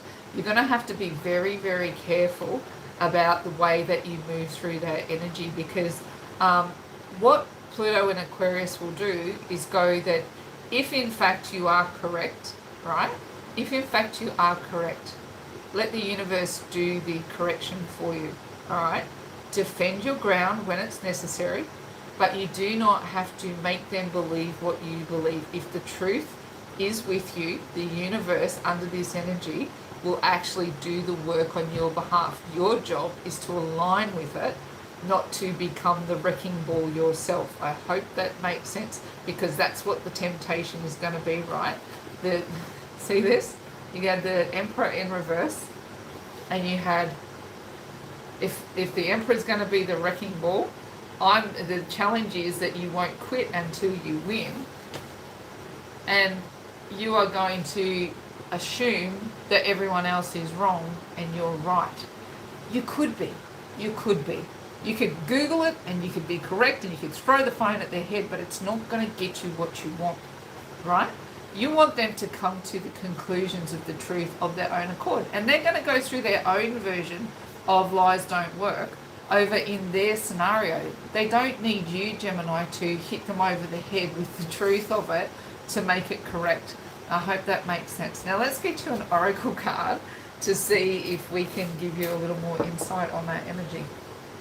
Let's have a look.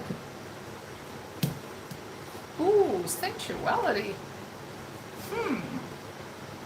Interesting energy out of what comes out of there. So I get the feeling that you've got designs on someone here. So an influx of sexual energy is coming your way, embracing both masculine and feminine aspects of the self creates wholeness. Isn't this interesting for you? Because I was going to that duality energy. It is safe for you to express your sexuality in whatever way you choose, provided that you do it lovingly. Gemini, like you cannot take people down, right? You cannot take people down this month. If this is what you've got in mind, if you are trying to express a truth to somebody and in your mind they're incorrect, right? You're going to have to resist the urge to be an overbearing emperor, right? And it's going to be tough because you're just going to be look at them and go, oh my God, can't you just see the truth? And like I said, you're just going to want to have this victory because you want this energy to be yours, right? I'm going to fully pinpoint this at the energy of you want somebody and you want them to see the truth, right? That's the baseline energy, but you can apply that to you want something. If that's how it resonates with you, you want something, and for you to be able to bring it into your life, you're going to have to balance the energies of nurturing versus the energies of logic and action. Now, that's what I'm talking about with that Mars energy. It's been in Gemini for a while, so it's had you fired up. But Mars is tired. It doesn't want to fight anymore, Gemini. Mars wants to go to Cancer, where it gets a big warm hug and goes, you've done your work. Good job, Mars. Leave poor Gemini alone. And Gemini's going, but I'm ready for a fight. I'm ready to go. And what we want Gemini to do is go, lay down your guns. Lay down your guns. You're correct. You know what you know to be true. You do not have to force what you know to be true on somebody in order for it to be a truth, right? So the truth is the truth. Doesn't matter who believes it, the truth is the truth. And what Pluto and Aquarius will do is it will be a wrecking ball and lies will just not work anymore. So it will do that work for you, whether that person out there likes it or not. So I'm going to wrap you up there, Gemini, and go, well, that is our red hot zip through the zodiac, but I still got a little bit of fight left in me, a little bit of spark, if anybody did want anything specific. But what I wanted to do is, like, if it's been, it's something from that aspect. If you've got a question about how lies don't work in your particular scenario, if there's anything in there that you had a specific question on, because I will be back I do intend to do a twin flame energy update, next week, whereas this energy really focused on looking at that Pluto and Aquarius through the zodiac. So I hope, what have we got? Hello, Jamie, like a little reading, darling. Do you have a question, sweetheart? Something specific around that? Just how the energy is going to affect you? Let me know, honey.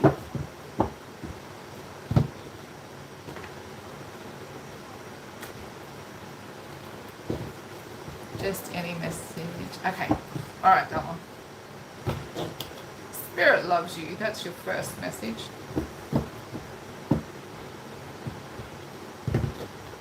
Definitely, Michelle. Spirit loves you, Jamie. Like, honestly, I just want to say, feels to me like you like that. I want to say you I'm just going to straight shoot. You've hit a rock bottom, darling, and it's like I want to just pick you up, wrap you in a hug and go, I've got you. I've got you. I know this energy is hitting hard, but we've got you, and we're going to walk you out of it. Now, you've been in a web of lies, and it's like this, what's going to move through for you in the next couple of weeks is some serious truths, and it's not the kind of truths that are going to knock you over. It's the kind of truths that make you feel like you're getting vindicated on some level. So let's have a bit of a look at that for you, darling.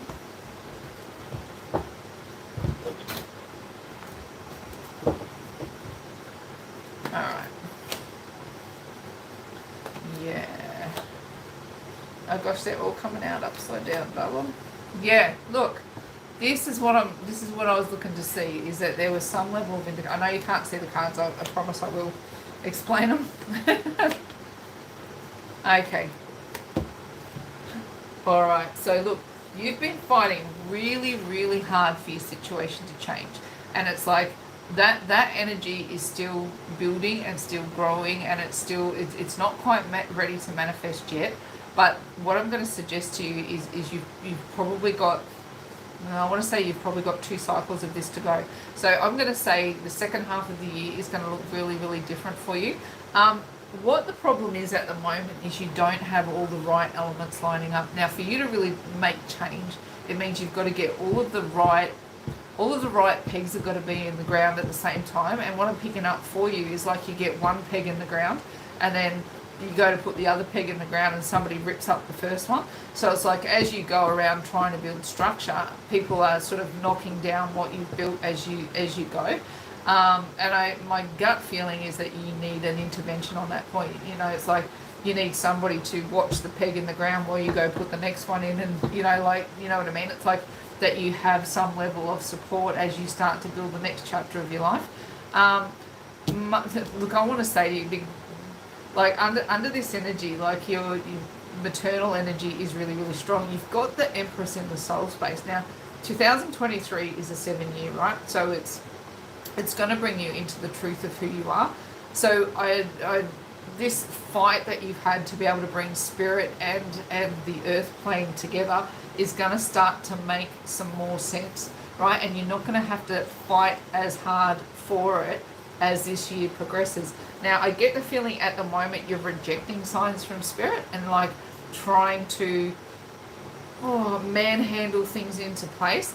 And it's like going, Jamie, darling, it's like let go of the stranglehold that you have, the chokehold, and let the energy flow a little bit, because trusting the energy is, and I know that sounds flippant and I don't want to be flippant with you, but there is a change coming. Like, Spirit is saying to me, you've got better things underway, but it's not going to get there until all of the pegs are in place properly. Now, you keep running back to fix the first peg, and that's, like, you've got to trust that you've knocked it into the ground properly and that people aren't going to rip it up. And I do feel like you need somebody else supporting that process and going, all right,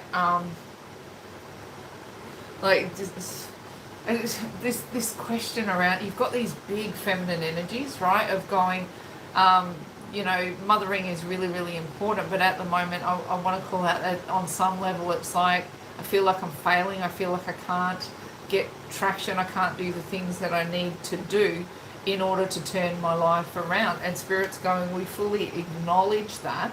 We acknowledge that you're putting in the effort, that you're putting in the fight, but you still don't trust the process. Right? You're still trying to stranglehold the energy versus letting it flow in the manner that would see you build the next chapter. It's like, you know what you got to do. You know what you got to do, but it's like going, I just can't do it. I just can't do it. If I take that step, everything else falls over. But here, darling girl, look at this. The High Priestess is here going, I am the gatekeeper, right? I am the gatekeeper for all you need. And the key is let the information through. Now, intuition feels, and it's funny because I've been saying it all night, intuition feels icky. That's when you know the difference between fantasy, and I get the feeling that you go, I don't know what's fact and I don't know what's fantasy, right? I don't know if I'm just dreaming of something that's never going to happen, or that this is an energy I can actually rely on, and there's this new start that wants to build. Look at this. I mean, seriously, they're both in the reverse. The Magician says, I really want to change your life around for you, darling, but you just won't let me. That's the baseline energy that I'm picking up. It's just going, I want to do everything that you want to do. You know, the universe wants to build with you, but you just won't let me. You won't let and the problem is, it's like you can't build a house on, if you don't lay the concrete. You've got to lay the concrete before you build the house. And then the universe goes, oh yeah, I can build the house. Don't you worry about that. Just lay the bloody concrete, right? And I don't want to get on a, I know I come across a bit like forceful, but Spirit says, let's spin this wheel together. You don't have to do this on your own. And when I say like someone else needs to be guarding, now I get it. Spirit's saying they're going to guard the sticks that you put in the ground, but you just don't trust them to. I say you need someone else in your corner. You need these guys in your corner. They're going to spin the wheel in your favor, but they can't if you don't engage them in the fight with you, right? So that is letting. Here it's like the gatekeeper. She says, all right, Jamie, here's your window of opportunity. We are in a narrow window that has not been seen for 225 years. That's how long it's been since this energy, this structure of energy has been available to humans. Now it's going to go back and forth between Aquarius and Capricorn until in early 2024, which it will sit there then until 2043. That's a massive shift that we're moving into. The only question they're asking of you is, do you want to let it? The High Priestess says, do you want to let it help dust house for you? Lift up all of those rocks, lift up all of the carpet where you've hid anything that feels like hurt, guilt, shame, suffering, pain, all of those heavy, heavy, heavy feelings, right? The lies of pretending that you're okay when you're not, they don't work. What is going to work is letting that wrecking ball come in, knock over what it needs to knock over because it wants to build something new. The question is, are you ready to build? And if you are, then the fight only has just begun. But when you, like I'm here for you, Jamie, you know that 1000%. I'm in this fight here with you and I will have your back and I will cheer you on 1000% as you fight to put these pillars in place in your life and you make the level of change that's required for you to feel stable, to feel like you're the one in charge, to feel like you and the divine work together to build the life that you've dreamed of. You've got this, kid. You've got this, and you'll be able to sorry, calling you kid, my darling. You've got this. It is work. And this change, all of the elements need to come together. They don't turn lead into gold without all the elements working perfectly. Now hold that in your mind, and what we've got to do is put all the pegs in the sand and let all the elements work perfectly so they can turn the wheel of fortune and bring you into stability. You've got this. All right. Much love, darling. Rightio. Sorry? Sorry?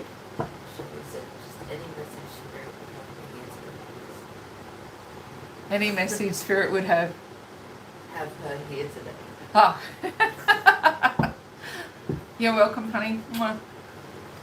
Shelley, darling, message from Spirit today. Let's talk Pluto in. Oh, see, I just wanted to grab at my eye. Look, I feel like fresh new change. Hey, like seeing things differently. You're going to get new vision on this. Do you know what? I saw a meme today, and it was, around my eye, and it said, what did it say? The things that have hurt you, what do? Give you new vision. Something about the things that you see. Oh, I don't know. I can't remember what it said, but the whole idea of it was like going things that hurt your vision, and when you heal from it, you see a whole. I totally stuffed that up, but things that hurt you give you new vision. That's where I'm headed. So I get that energy around you. So something that's been hurting is actually going to give you a new perspective, a fresh new set of eyes. Let's have a look at the lies don't work anymore. You're going to see straight through somebody's bullshit. That's kind of where I'm picking it up. Let's have a look. Drawing in resources then. Yeah, let's have a look. Yeah. Yes, you are seeing straight through somebody's bullshit. That's what I'm going to call this reading. Look at you.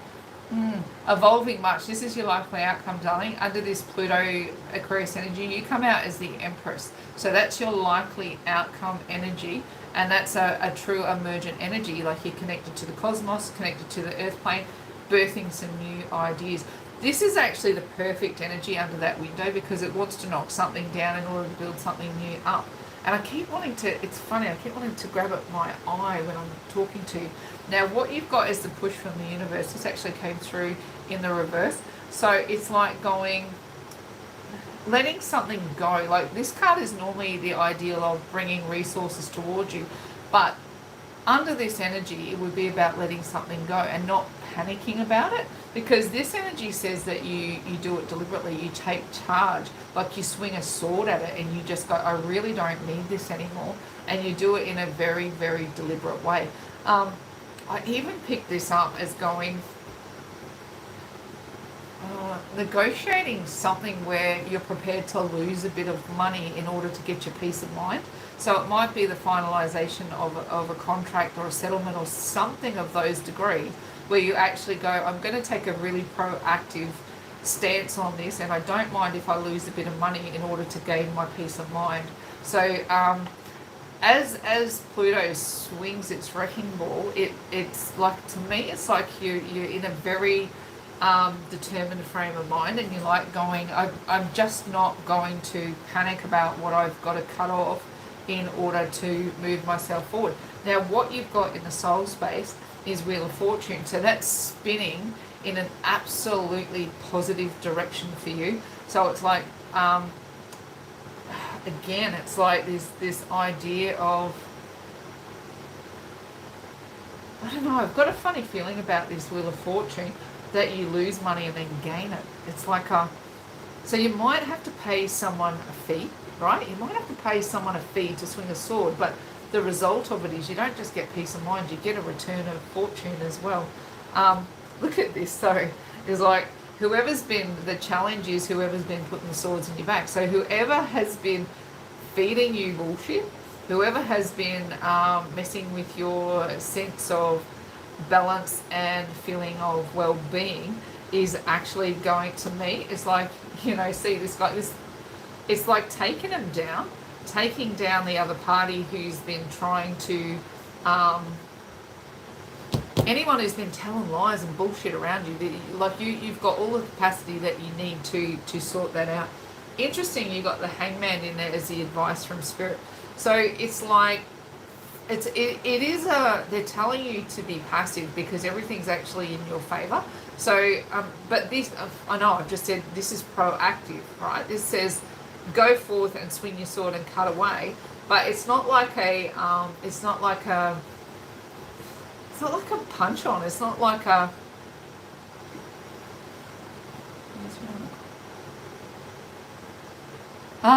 righto.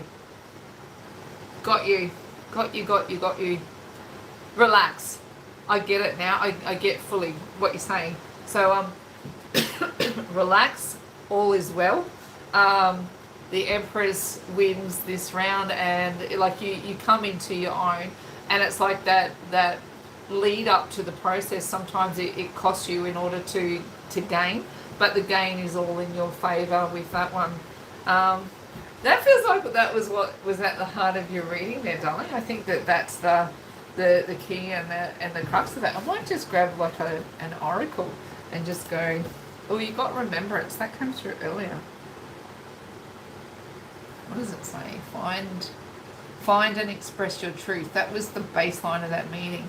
What is it that you haven't said that you need to say? And look, this is kind of what's coming at me is going, no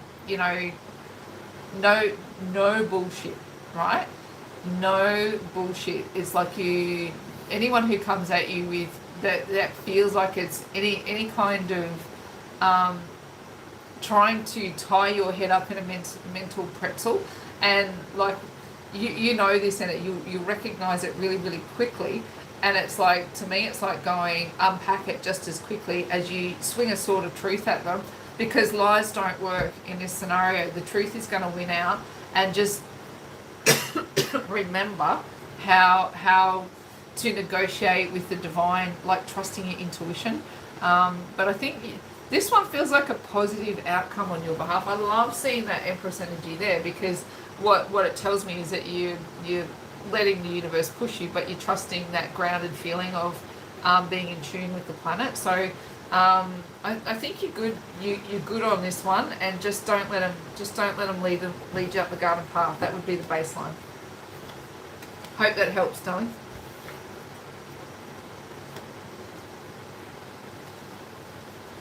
Rightio.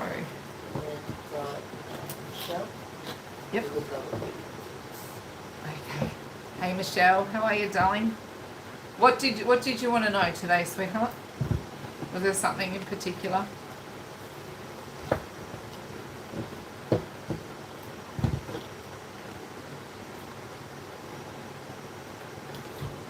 Thanks, Shelley. That's good. All right, Michelle, what have we got for you, darling?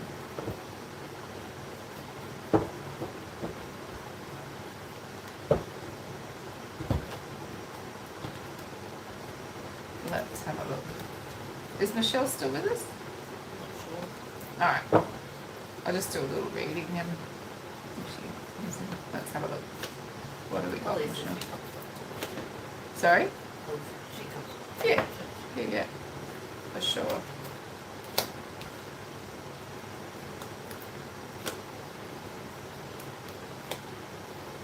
Okay. Michelle, my darling, I want to say that I know there's a lot of stress and anxiety happening in your world right now. I know that there's a lot going on, and that at times it can feel like it's you versus the world. But and the work that you're doing, the effort that you're going to bring things into balance, it's going to start to settle down soon. Now, I've got you in an energy of like dipping a toe in the water of I want to say there's somebody new on the scene. It's either reconnecting or connecting with somebody new, or someone that's taken your fancy a little bit, but you're not really sure about what you want to do. Why I'm kind of leaning on this energy is because you've got an interesting sequence here, right? You've got King of Cups in the soul space, which is going, I'm ready to venture into a new connection, right? King of Cups does have action energy, right? And he is about romance. And 2023, it's all about the soul. Like that 2023 adds up to a 7, it's a soul year. Hey Michelle. Yeah, it's like King of Cups, so it's like I get the feeling that you want to venture, like you're opening your energy up, but you're kind of like 1 foot in, 1 foot out, and going, there's the energy to open up to have King of Cups energy. This is action towards a new connection. But here in the challenge space and in the advice from Spirit, it's going, Michelle, my love, stop worrying. It's going to be okay.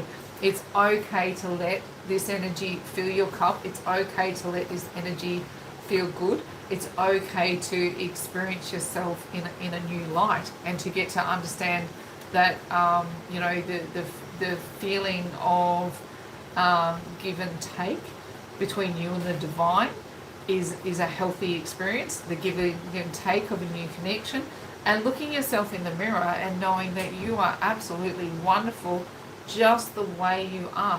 Now, this level of stress and anxiety that is going on for you, you know, what I want to say, I understand that it's warranted, but what else is warranted is a big pat on the back, because here I've got you working so bloody hard to get yourself through it. Now, I also get the energy that Spirit are talking to you in your dreams, that they are trying to bring your visions to light, because what's about to happen is definitely yours is a nuanced energy, because I feel like the way that Pluto and Aquarius wants to work with you is to actually shatter this limiting belief about how wonderful you actually are. It's like, it's that looking in the mirror and going, seeing the light that shines within you as a truth, not looking at it going, what's wrong with me, you know, like going, what, it's actually trying to allow your energy to fathom just how special and amazing you are. And Spirit goes, we know that circumstances don't let you believe that at the moment, that it's something that just feels like it's a frictious idea that just goes, I don't know how to put myself back into the arena of 1 foot in, 1 foot out, of letting somebody else let me feel love. But Spirit is going, trust us, right? Under the full moon energy, which we've just been through, right? New moon, beg your pardon, new moon in Aries. I want to say fresh starts, be optimistic and heal your thoughts.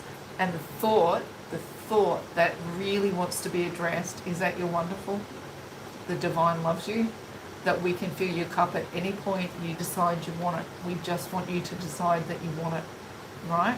There are connections available. You just got to decide whether you want it or not. And I know that that decision in and of itself leads you into stress and anxiety. But here's the kicker. Spirit's going to take you there anyway, right? I just feel like this is going to take you there anyway. It's almost like it's a little bit, it's not that it's out of your control, but it's going to happen as almost as, it's going to feel mysterious. And look, what I want to say is this. I almost want to pull that Gemini energy on you in going defensive, not aggressive, right? In going, whoever comes towards you, however they present, it's, you can hold your ground, hold your position, hold your love safely where it needs to be. And you can defend that ground. But when you get aggressive about going, I'm going to hold this point of view at the expense of feeling connection when it's available to me, I feel like that's when it will become something that leads you into more friction energy. I think this is a moment for you, you know, like it's a time that's going to allow you to hear your thoughts. It's going to smash away at the past a little bit, but you know, I'm going to throw these words at you. Spiritual discipline is going, knowing what to do with the feelings that come up when they come up, before they lead you into these places of anxiety. Because if you don't deal with them with spiritual discipline, which, you know, you and I know what that is, it's going, feel it to heal it as it comes up, not letting it be stuck energy. If you don't deal with it in a conscious way, Spirit will take it out of your sleep time. You know, they'll come at you in those subconscious spaces. And Pluto in Aquarius, remember, lies don't work, right? So you're not going to be able to lie to the universe. It will sort you out whether you like it or not. This is incredibly, you know, it's transformational energy. And how we're going to see it globally, it's like things, you say things like social reform and progressive ideals, transformation, like there's all of those big words. But when you apply that, that's how we see it in the macro. How we see it in the micro is Spirit goes, here comes my wrecking ball. I want you to have a shot at love again. I want you to feel connected to somebody. And if you go, sorry, I've got too many things I want to keep secret that I don't want people to know about me, it goes, well, we're going to bring it to the light anyway. You know, we're going to bring it forward anyway. May as well deal with it in a conscious way. Do the work, spiritual discipline, and feel our love. Feel the love again. Know how wonderful and valuable you are, and allow someone else to show you how wonderful and beautiful and valuable you are. This is a moment for you, darling. I want to grab you an oracle card too while we're here. Magic. I'm not kidding. This is a window. Look at this card. I've got a funny feeling that I drew this for you recently. I'm having a bit of deja vu that we shared this card recently together. Magic, blessing, transformations. A blessing in disguise is coming your way. Keep an open heart, all right, and an open mind. Because if you shut down your mind, that's where Pluto is going to be your wrecking ball. It's going to put you in a mental pretzel, because it's a blessing in disguise, this transformation that's coming.